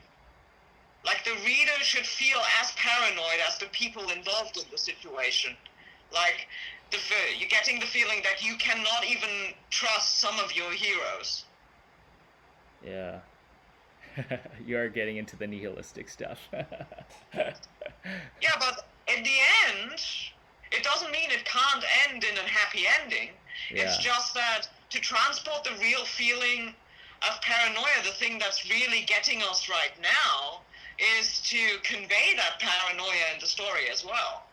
So maybe it's because, like, a comic book, you would definitely need to get to some sort of a battle, some point in like in each episode, right? For that medium. I mean, like, the first few battles would be against humans, infected humans, or institutions that other humans that think that the heroes are infected. And that's how paranoia manifests itself. And that's building up that enemy. And in the end, it can be Alan Moore style, like, tentacle monster or something. I don't know. Yeah. Yeah, you remember Watchmen. Yeah. Wait, what part of the Watchmen? So which one are you talking Yeah, about? the ending of the Watchmen, where it turns out to be like a giant fucking Ozymandias tentacle beast. And it's just like Cthulhu and crazy, and you're like, what? Wait, what? Yeah, like, I'm trying to remember that, yeah. This was such nuanced social commentary for like 80 pages. I mean, I have the Watchmen on my computer somewhere. Watchmen's great. Yeah, I have it in PDF format. But to be fair, it's one of the most nihilistic comics out there, so... Now let me think. Yeah. Okay, Dr. Manhattan, and then he goes to Mars, and then I forgot how it ends, actually. The ending was pretty surprising. Yeah, so Dr. Manhattan goes to Mars, and then Ozymandias has hatched a plan to release a tentacle monster upon the Earth and destroy the city and blame it on Dr. Manhattan to unite the people. Yes, yeah. Against the common enemy. Yeah, what happened at the end? So he unites the people against the common enemy. So it works. So it did work. Yeah, but it's like the ending of the Dark Knight, basically. Huh. So I don't remember that either. people against the common enemy based on a lie. Yes, right. Okay. Right.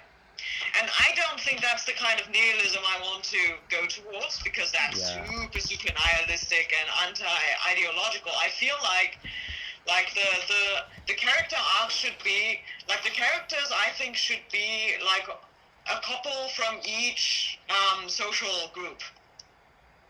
Yeah. That start coming together and start forming like real relationships, start learning that they're like people. Yeah.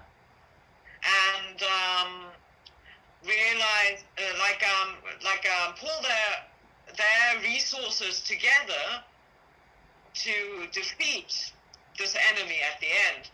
And it could lead up to I don't know how something bombastic is going to look like, but maybe the enemy is seated somewhere underground and has a physical form and only releases its spores or anything, something like that outwards to infect people. And in the end you have to destroy that core. And that would be the adventure they go on, the ultimate goal they have to reach.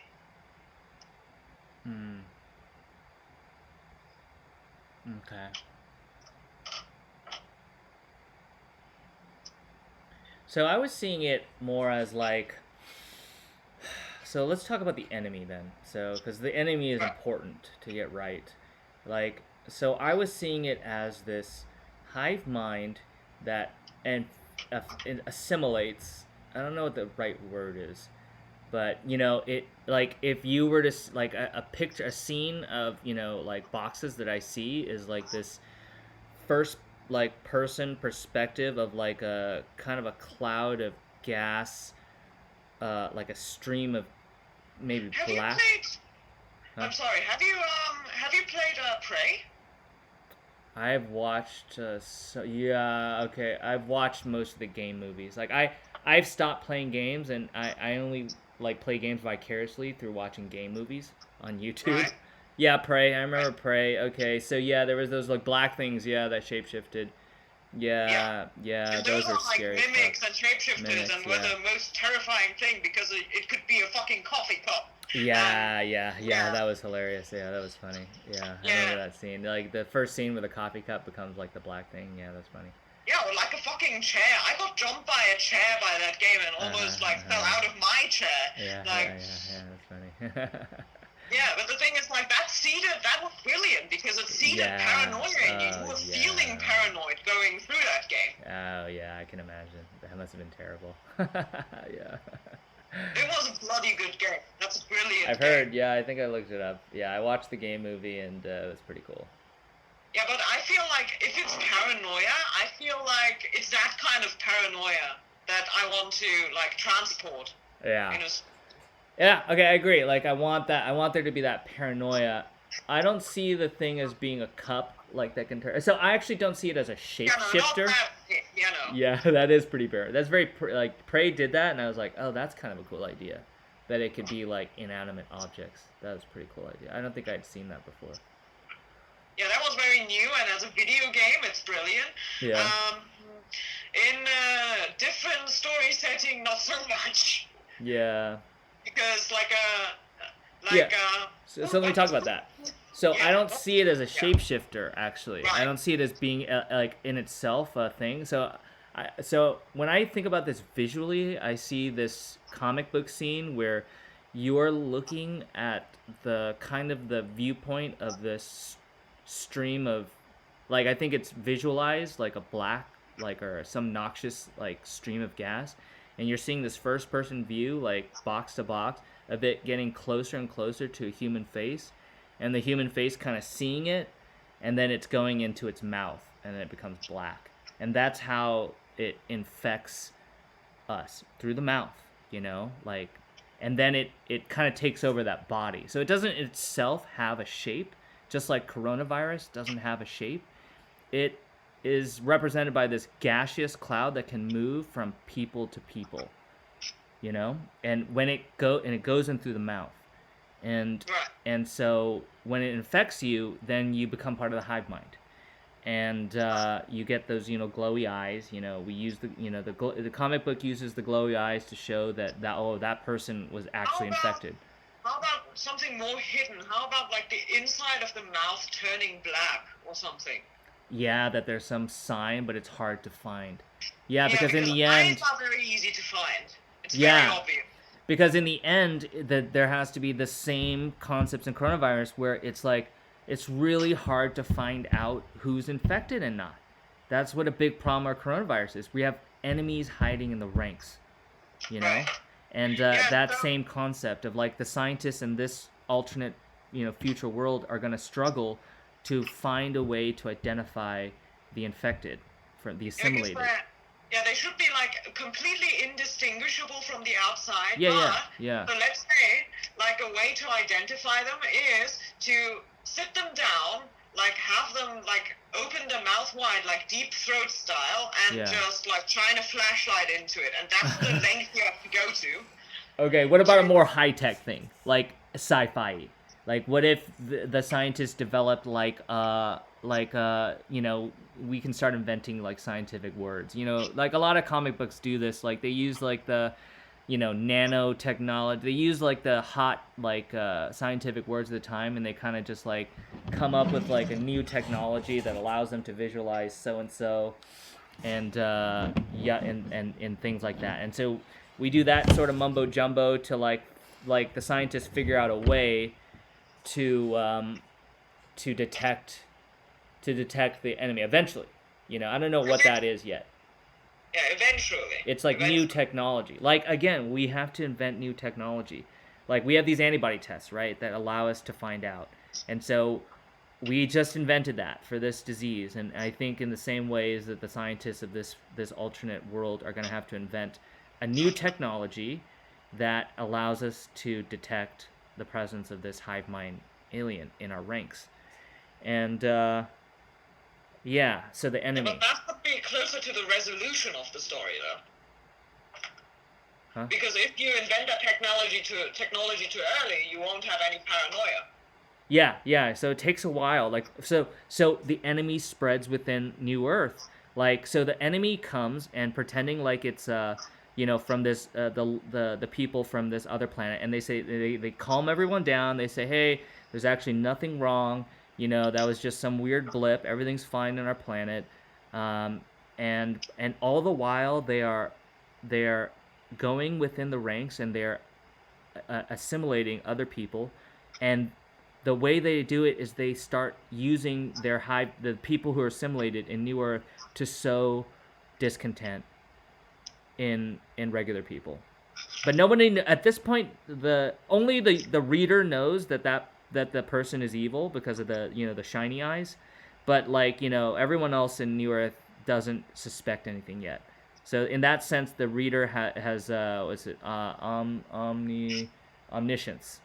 So in this case, the reader is like an omniscient reader, and they know something more than the protagonists at this point, at least, and which is how kind of like we paralleled, is that we just didn't know much about the enemy. We let it spread within our people, and I want that kind of element where it's like spreading unknown, it's sowing discontent, yeah.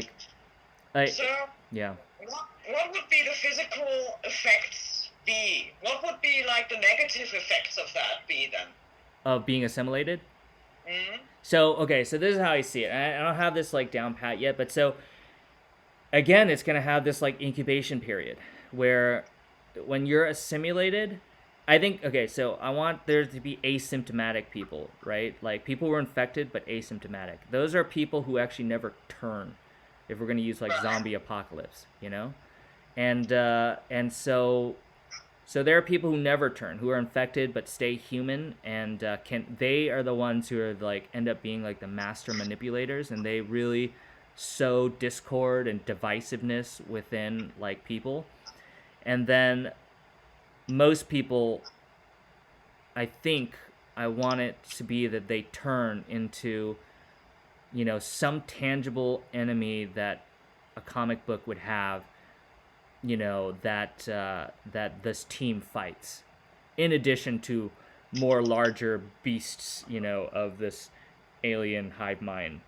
But for the beginning, for a week, everyone is human but still under hive mind control, and some people never turn, and so they're the hardest people to detect, and they kill a lot more people.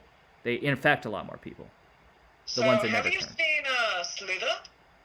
No. So it's about that kind of an invasion. It's more physical. Like the thing that infects people is more physical.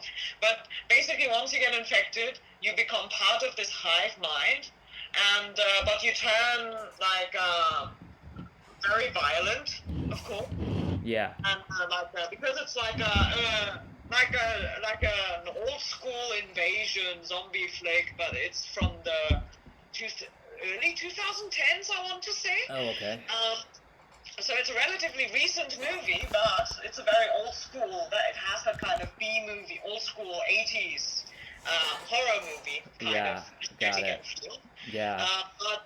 It's the kind of they become part of the hive mind, and in the end, they rage a battle against this huge flesh monster of like people, all bodies like piled together, and like looking like an amalgamation of many bodies and stuff like that, like a horrific type of beast. Yeah. Okay. Yeah. That's kind of what I'm thinking. Is like maybe like the amalgamation thing. Yeah. Like. So how Kind of like about Halo. Yeah. how about this though? Because I've had an interesting idea thinking about that since you've mentioned people like, right? So what Mhm. if it's like an ant that's been infected by cordyceps fungi or other insects that have been infected by parasites, Yeah. seeking out contact. So let's say it's a divided society and highly technologically advanced. So at least in the higher classes, Yeah. you're not going to seek out actual contact. You're going to be doing stuff online. Like most of the trade and communication between the isolated countries or the isolated planets Yeah. are going to be going on like virtually, right? Okay. But once you get infected, you start seeking people out. Okay. And once you get infected, you start because you want to because a hive mind signals togetherness. It's being part of a community, a part of a mega society, basically, is what a hive is. Yeah. So these people, once they get infected in subtle ways at first, start like um, seeking people out, trying to infect as many as possible, and in the end, they like, and then maybe they engage in that kind of behavior for a while, but afterwards they suddenly start disappearing. And what they're doing is going on the ground to this hive and starting to assimilate into a huge creature. Yeah. Okay. Okay. Interesting. So the battle ends up in the end being against like this huge creature. Yeah, to against a central creature, and it's going to be like it could be an interesting idea because like there's a subtext of the creature going to be larger and larger the more time is delayed. And it's not like people violently lashing out or something. It's about people who are paranoid are violently lashing out, but the people who are infected, they're not lethal. They just subtly try to infect more people at first, but then they suddenly disappear and go missing. Okay. Yes. I just think that like, okay. So Like the thing is like with that enemy, I just don't see it as that comic book kind of enemy. As in like I don't know if that's like the right medium for it, because it just it's like what you're kind of like suggesting is like to me like a horror, like kind of like a horror kind of movie, kind of like that sort of like a style where it's paranoia, it's about paranoia, and it's about like like this mysteriousness, right? And yeah, but it is the parallel to the current situation. We don't have a yeah, gigantic monster following us around. I know, It's but it's about just like like it's people. hard for me to visually see it as a comic book though. So then the question is like, how do you visually portray? What is the medium? Because I'm not sure that I don't know. It would be a totally different type of comic book, as in it would be much more of like a less action. It would be not an action thing. I am thinking of a more nuanced graphic novel. Yeah, yeah, that seems more like it. Yeah, yeah, yeah. More Than like like a more in the terms of like anime like and a comic manga, strip. like a comic strip, like a. No, no, I'm thinking more of a more nuanced graphic novel than a comic strip, basically. Yeah, yeah. Well, okay. What are you talking about? Comic strip or comic book? Comic strip is like Calvin and Hobbes and like which is amazing by the way, but serves a very different kind of themes than like comic So books. let's say I'm thinking more of Alan Moore Uh-huh. or Neil Gaiman than I'm thinking of DC and Yeah, Superman. yeah, like Watchmen stuff, where it's like there's not. Yeah, I see what you mean. Yeah, yeah, Yeah, it's yeah. not bombastic, but it's an accurate portrayal of society. It mirrors society incredibly well. Yeah. Yeah. So I think the question is, if you want something that focuses more on bombastic imagery. What do you mean by bombastic?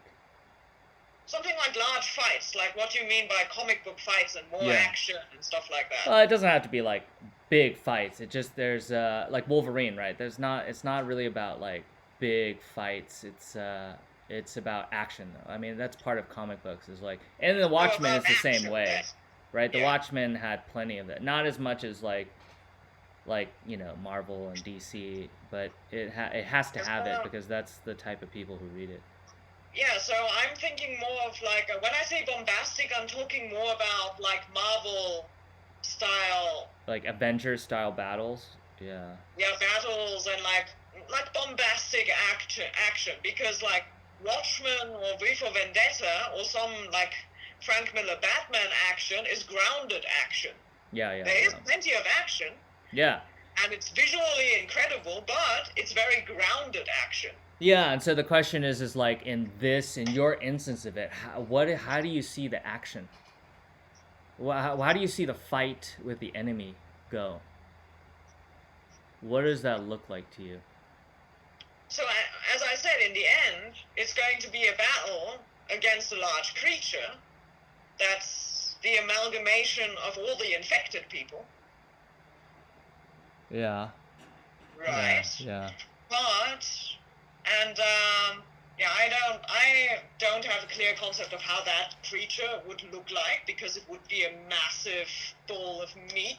But, or it could be like a more traditional kind of, like Fallout 76 style, like, or Wendigo like creature. Yeah. That's like, yeah. But anyways, that's a more traditional kind of fight against a monster enemy, and way at the end. But up until then, it's going to be like more showing violent social upheaval and war. Yeah. I'm gonna have to actually run pretty soon, but can I just like I gotta finish like the rest of like the thought process, like my thought process behind at least my concept like prior to our conversation. I just want to get it out there for you to noodle on, and then I gotta run. Okay, so there's a couple of other things that I wanted to mention.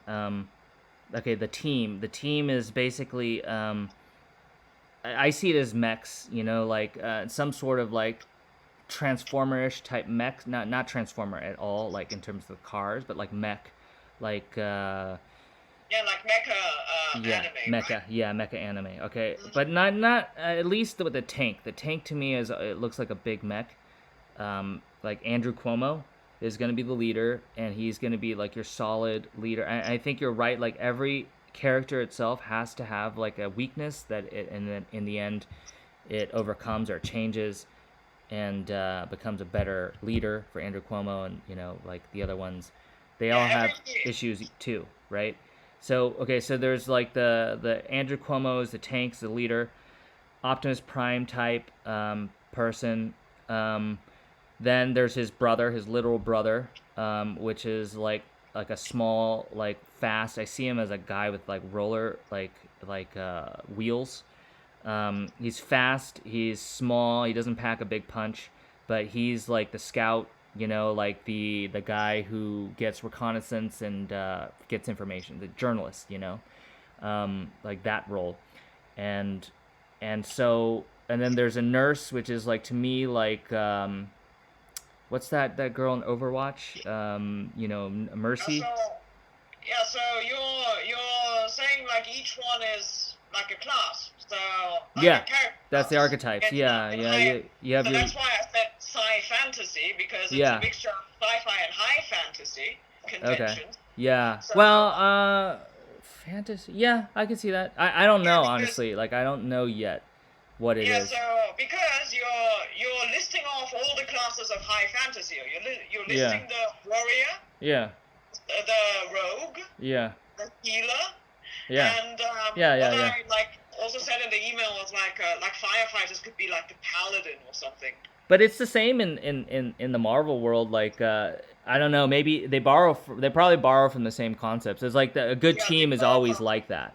Like a good team has a tank. Like if you look at like any team, in the X-Men or the teams that the X-Men fight. Probably the Avengers too. Yeah, the Avengers. Like the Hulk is like your tank. You know, you have the super strong guy. You have the super fast guy. You know, you have the support player. Yeah, so you have the Hulk is the He's like the the striker. Barbarian. Yeah, yeah. Captain America is like the warrior. Thor is like the Well, the paladin. leader also. Yeah, and you have the Thor is super like the smart paladin. guy. Yeah. Exactly. So I think they all borrow. I mean, I don't even say. I think fantasy and sci-fi they all borrow from the same archetypes that humans have. That is how we kind of like organize ourselves. Well, they borrow from the same archetypes that have existed. Forever. Since the Greeks drew up the like war against the Titans. Chris is Mercury, right? Like that's what Chris is to me. Like he's Mercury, you know. Andrew is Zeus. No, that's not a really good analogy, but okay. But so okay, then you have like a Mercy that flies, like a flying unit. That's the healer. That's the nurse. I'm not sure whether there's like a doctor that's separate from the nurse. That's going to be more like surgical and like katana, like a blade melee type person. And then I don't know so much about the police and firefighters, and I don't know yet if they're on the team or if they're just one other character. That's not as clear to me. Okay, so that's that. I just want to get these thoughts out before I gotta go. And so they work. So the key is that they need to learn how to work as a team. This is a big part of Marvel, like Avengers and especially X-Men. Like always the themes in X-Men is that they fail if they don't work in a team.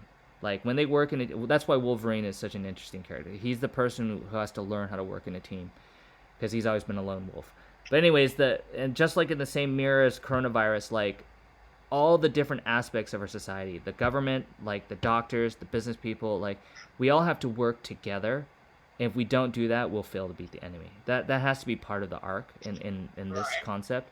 Okay, so this team is like, you know, like government is Cuomo, and then you got the journalists, you got the doctors and nurses, and then okay, so we have this team, and they are in New Earth. They fight. So that's the team. There's this one scene that I have, just one scene where it's pretty vivid to me, is like you have like the Mercy character.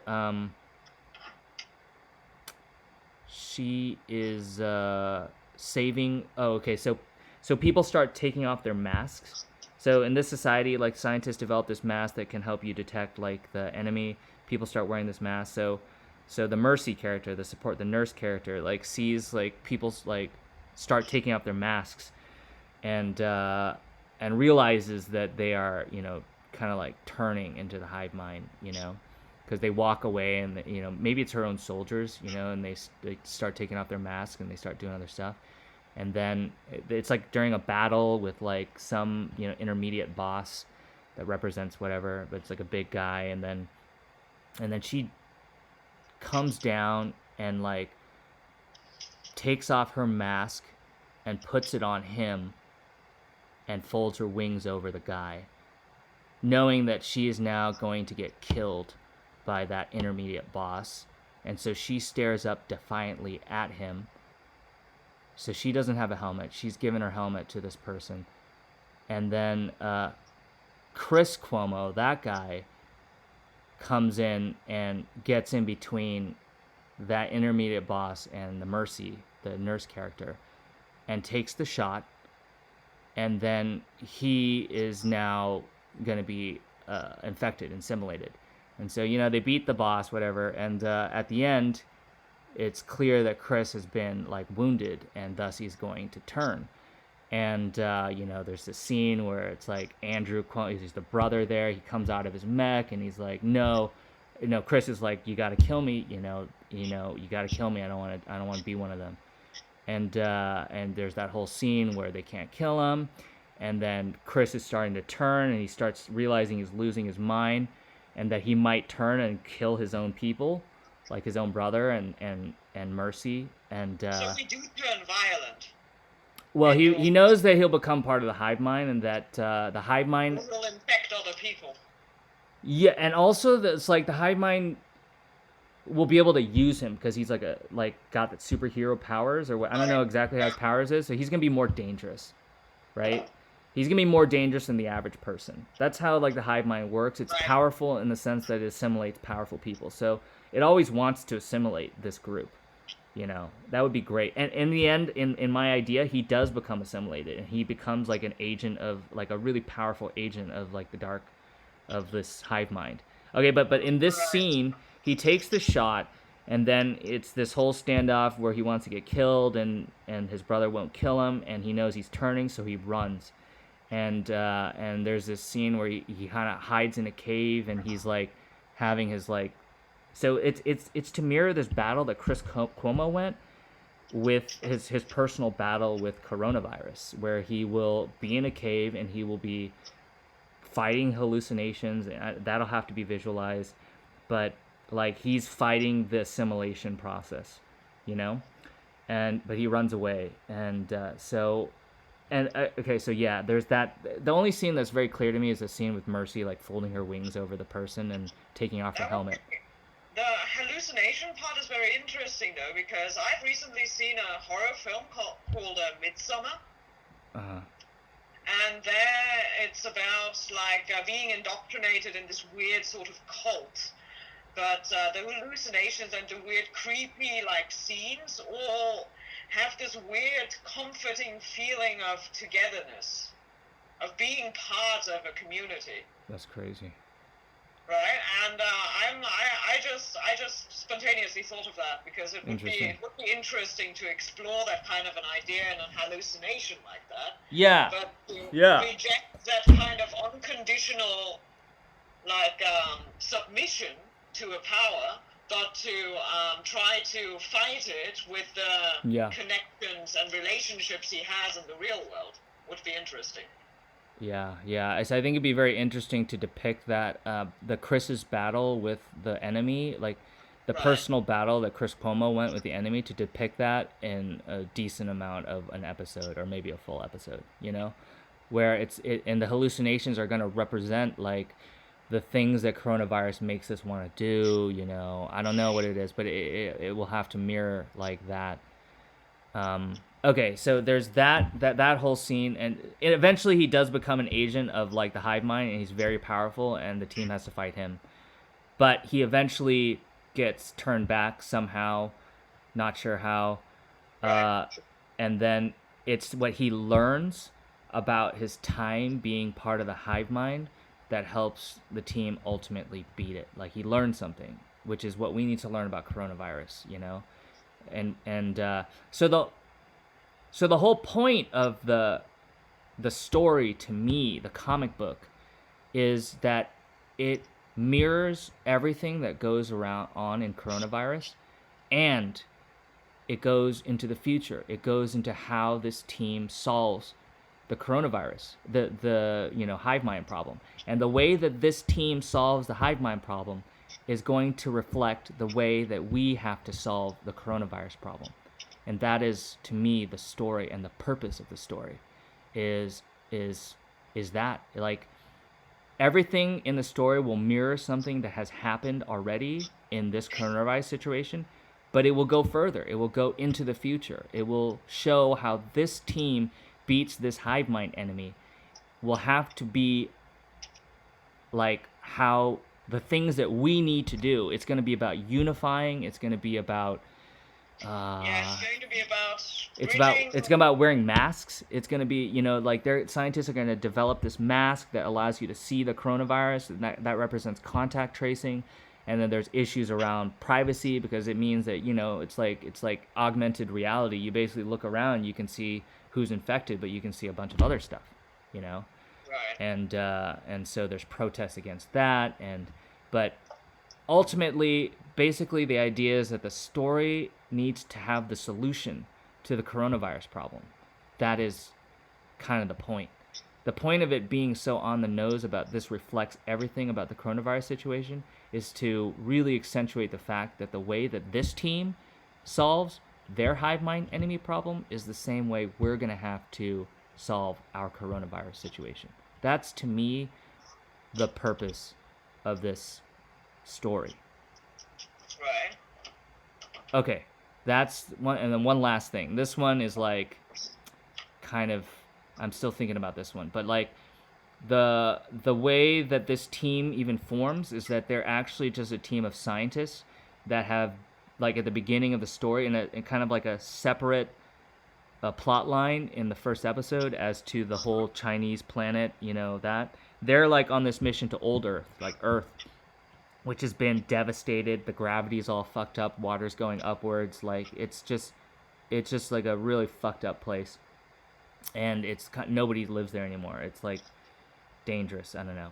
Like but so they're a team of scientists that go into old Earth to study something, or to because old Earth was like a very advanced society. So there's ancient technology there, and so they go and they are in old Earth and they find these to me right now they're like mech suits, like, so everyone's like a mech, and so these scientists eventually become this team. Okay, so they get these mech suits. They don't know what they are. They just know that it seems like humans used to like be in them. They don't know what they were used for. They're on a spaceship back to New Earth, with these like artifacts that they got. And then they hit like some radiation, or their ship, I don't know, maybe is attacked by the aliens, or I'm not quite sure. It's like maybe they like something odd happens where there's some maybe like area of like intense radiation that it wasn't there. They have to go through it, and they're about to die. And then they look at the suits, and then they put on the suits. Right. And then they survive that mess, and that's how they find out how to use the suits, and they start learning about the suits, like after that event, like that forced them to use it, because as scientists they're not going to go just jump into suits, Right. like old suits. And so that's kind of like how they become a team. So this is like, to me, so I'm not so sure about it. It's like it's very biblical in some senses.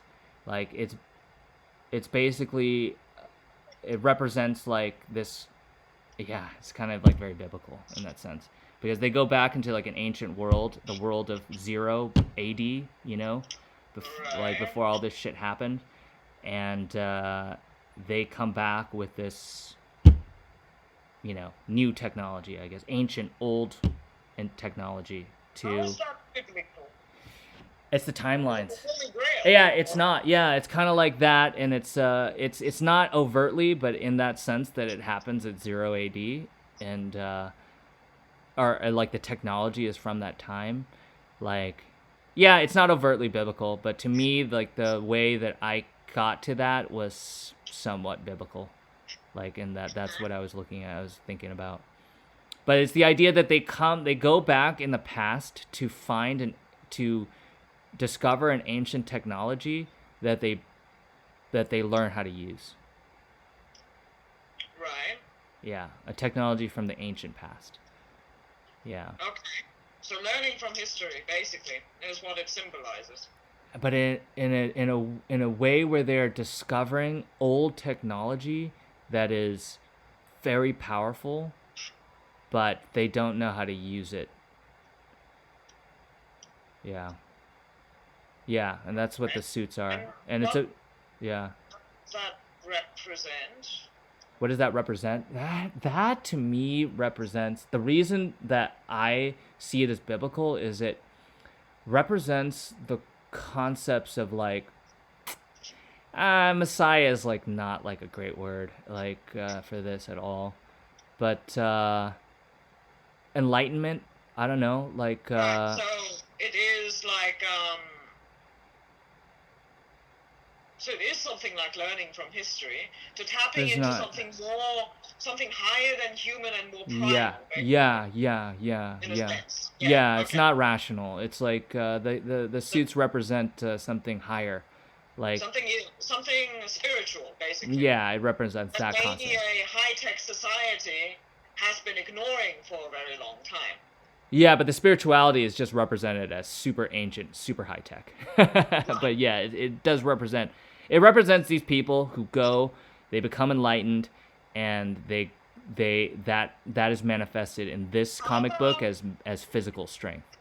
How about, so what I find interesting in that is it won't take long. I won't take too much of your time. Yeah. Just give me a little bit. So have you played Dragon Age? No, yeah, I don't think I've watched the game movies either. So, for that one. With Dragon Age, they have a very interesting notion about magic. It's basically what? this interesting notion about magic. Okay. Right?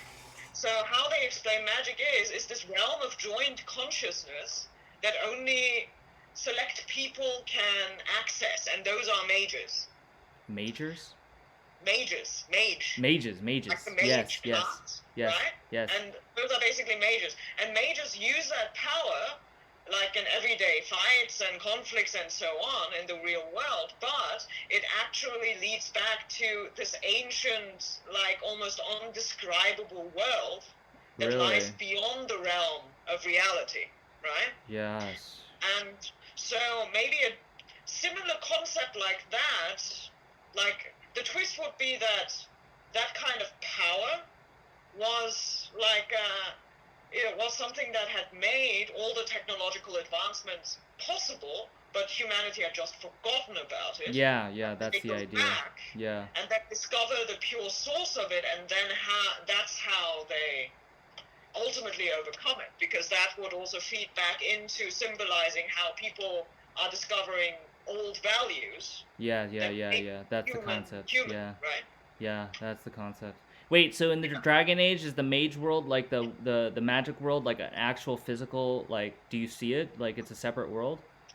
Yeah, you do get to go there. That's cool. I can see that where like these characters have like weird dreams, and sometimes maybe even like join dreams. Like that was like a really cool scene in one of my favorite books, Dragonlance, fantasy book, where like everybody in the group has the same prophetic dream that exists in an alternate, like a weird world, and so maybe after putting on these suits, like they all like start seeing like a different world that is definitely going to be like LSD trippy, you know, like that. Not maybe not overtly, but like just a representation of that magic world, of a different world. Yeah, maybe something like what we see in like the fourth dimension in like Interstellar. Which is colorful and looks out of this world. Like the dimension, like Doctor Strange goes in, like when he's battling Dormammu or something, because it's super visually interesting and visually interesting is what I'm thinking. But not overtly psychedelic. Yeah, exactly. Okay. So I do have a question. What I'm thinking is, I really find it interesting. Okay. I really find the idea interesting, and I think it's a more effective project than, like, the more, like, overt propaganda posters. Yeah, okay. Maybe a good way to spend my time would be to try and develop this idea with you more. Okay. Than working on those posters. Okay. Yeah. Like totally switch to this. Let me think about that. Okay, because like here's the thing, Yoon. I the reason like I had this like idea like pretty like it started to get fleshed out in my mind, but it's like oh man, like what's the timeline to get this done? Because honestly, we'll be over Corona in a year. But it doesn't matter. Yeah, it kind of does to me. like, yeah, it is important as like art. I think that's really cool. But to me, also, it does serve a purpose, and the purpose is really that it is supposed to. So, like I said, like to me, the purpose of this like comic book is to present the problem, and to really highlight the problem, which is that the enemy in this problem is going to be dividing us. Like it's going to be more. People don't understand this. That is what this virus is really good at. It's really good at dividing us. It does it really well. And like what you said, it's really good at sticking its fingers into cracks in our divide and just ripping them open. The divide is already there. The crack's already there, right? But it's like to show the enemy as it is, and then also to show the solution of what we need to do. So what kind of timeline are you thinking of? Before coronavirus. Yeah. Like, So that would be within this year, right? yeah, yeah. So that's my problem. Like, I don't know, like, if this can get done. I mean, I've been similarly ambitious before. I don't know how long does it take to do this. Like, it already is like a full story with characters, like fleshed out characters, and like a visual like aesthetic, and like I don't know. It's like I Like think it can be establishing, storyboarded like pretty easily, but like and like characters can be developed within like a month or something. But like to actually get it done would be ambitious, man. I don't it know. would be Yeah, it would be unless we actually pitched it and then maybe got like real a like team teams. of comic book artists, yeah. Yeah, but like is that possible? But I think at least like to actually pitch it, I think there has to be a solid I fundament already know, and established, that and there already also has takes to be a viewership forever. established. Yeah, exactly. That's just, to me So, the timeline is just it's so long. but I know comic artists though. So what something you said that was really interesting is that if different artists took on like different episodes, Yeah.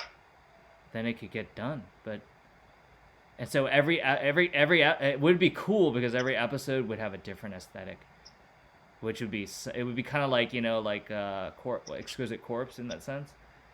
Um, No, I'm actually more thinking of like in an actual comic book that gets published. oh Like yeah, maybe each yeah, artist has a slightly different style, yeah. but they will still follow a Certain design visual guidelines. canon, a Yeah, I shared know. visual canon that's already established. Otherwise, it's going to be all over the place.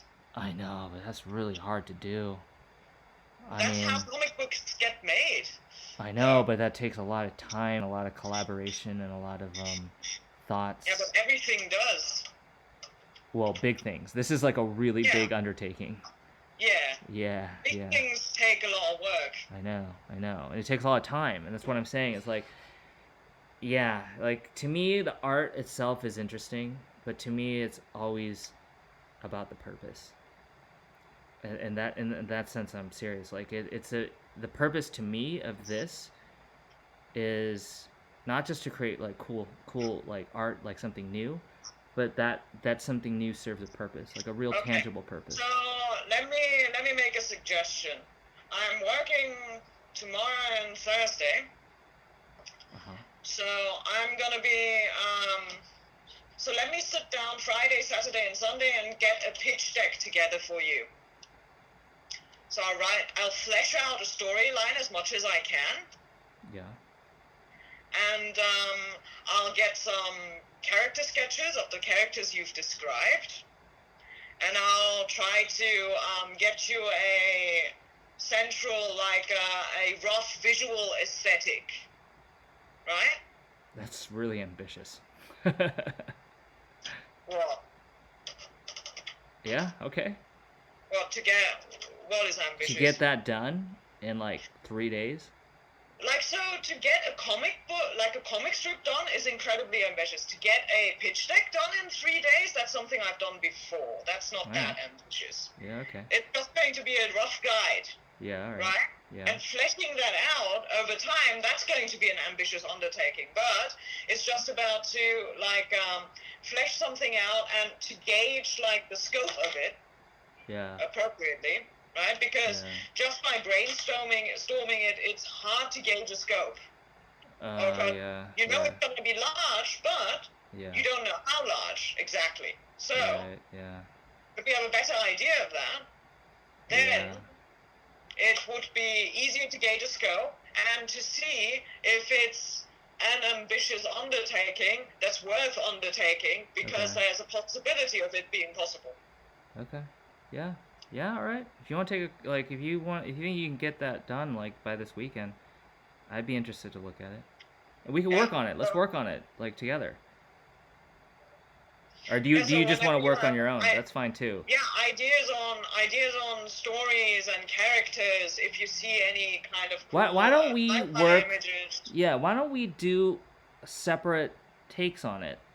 I don't know. Oh, Actually, I'm not sure. It's and then like get and then really compare. really rough stuff. Come in with more fleshed out because we just kind of like bounced off each other like in the moment. But let's say we sit down and we spend like you're out like for 2 days. We spend 2 days thinking about it and then fleshing it out more in our own heads, and then come up with a And discuss it on Monday. and discuss on Friday, and then go back and think more, and then I see what you mean. rediscuss it. Okay.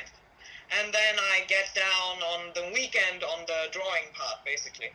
Or I don't even know if we have to do much drawing. Like it's just at this point, like to me at this point, it has to be almost more about like what is the story itself like, Okay. and how does that like character design and like God, that takes so long though.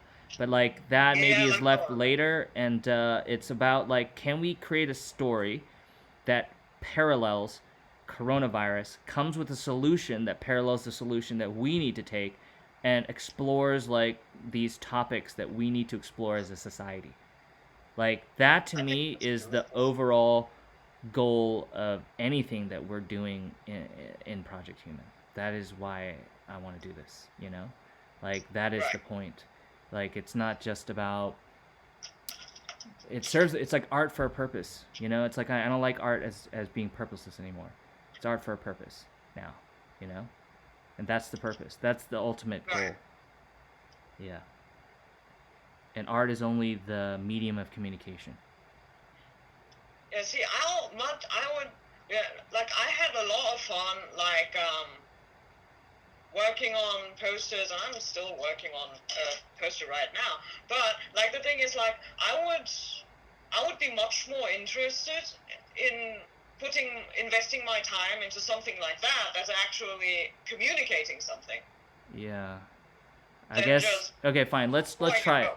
Because like I said, the scope, like I think max this needs to get done by the summer, because that's when it's like there's a possibility of a fall winter like resurgence, which like my friends who are public health people, are saying is like very possible, very likely.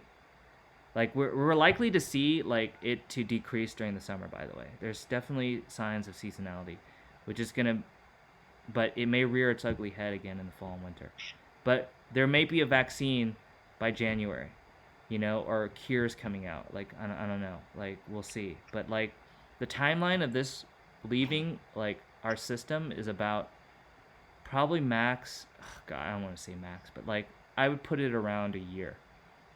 That we're going to be going through coronavirus shit, and so if this is not done like well before a year, which to me is like, oh wow, that's really ambitious, like then it doesn't really serve its purpose. So I'm thinking of a timeline closer to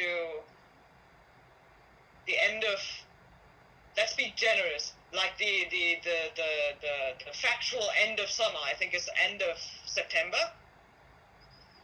Oh yeah. Yeah, is it probably September 23rd? Yeah, probably. I think so. Yeah. September. Okay. Yeah. So that's kind of the time. That's like the shortest realistic timeline, I think. And that's not even that realistic. That's not really realistic. It's very, very ambitious, but it's like, at least it's like 4 months, though. Yeah. So. Okay, so the other thing is, if this is not a comic book, if it's not visual, then it's much faster. To me, like the way that the plot is, it's a visual thing. Like I see visually, like the types of comic book action sequences, like with the whole, the way the thing infects you. It's like like I see it as a comic book, and the story would actually be different if it was not a comic book, because then it wouldn't be so much oriented to visual action, and it can, it could be more paranoid, like what you're suggesting, and things like that. Like yeah, but that way you would need a very skilled writer, Yeah. and I've written before too, but I don't necessarily think that it's faster, because you need a lot more words to describe something than drawing something. Yeah, but words are. Especially like with a comic book, you're talking about a very loose art, like with maybe like the Dude, cover but that's and a what I couple of mean. panels being Like the detailed. words are also gonna have like the whole language around the comic book is gonna have to be like standardized. It's such a hard undertaking. It's like if you at least reduce the visual element of it, then it is a lot less complex. I can write, so I don't So want to what you toot my are horn or doing anything. right now is actually thinking of the things that might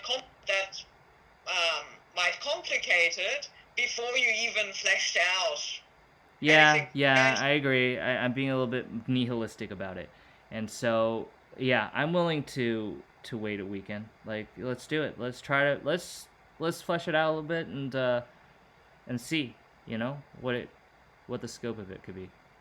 Okay. Let's do it. Fine, let's do it. I'm down.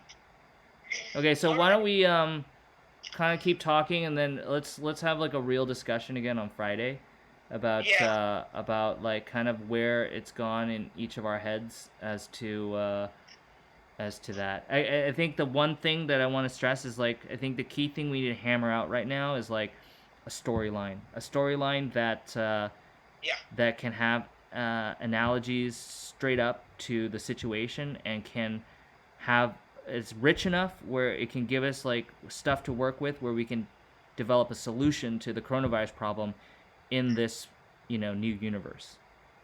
Right. That's the key. It's got to be a rich. We got to see if we can create something that's rich. That's got like okay, we can explore like racism. We can explore like not racism. We can explore like these protests. Like we can explore like things like that. We have elements which to explore the same problems that we're facing right now in coronavirus. Right. So okay, let's do that. Okay, fine, let's do it. Cool. Okay. So at some point Friday, late afternoon-ish, we'll discuss it Sure. again. Okay. And until then, I'll just start making notes and maybe even make a couple of sketches and so on. Yeah, totally, whatever. Yeah, like let it noodle in your head and see where it takes you, and I will do the same. Okay. Sounds good. Okay, cool. Well, I fucked up. I'm not. All right. Well, all right. That took longer than I thought. All right, cool. All right, so I will talk to you later. That was a really good conversation. Thank you for talking about your work. And then it was a really good discussion about this story.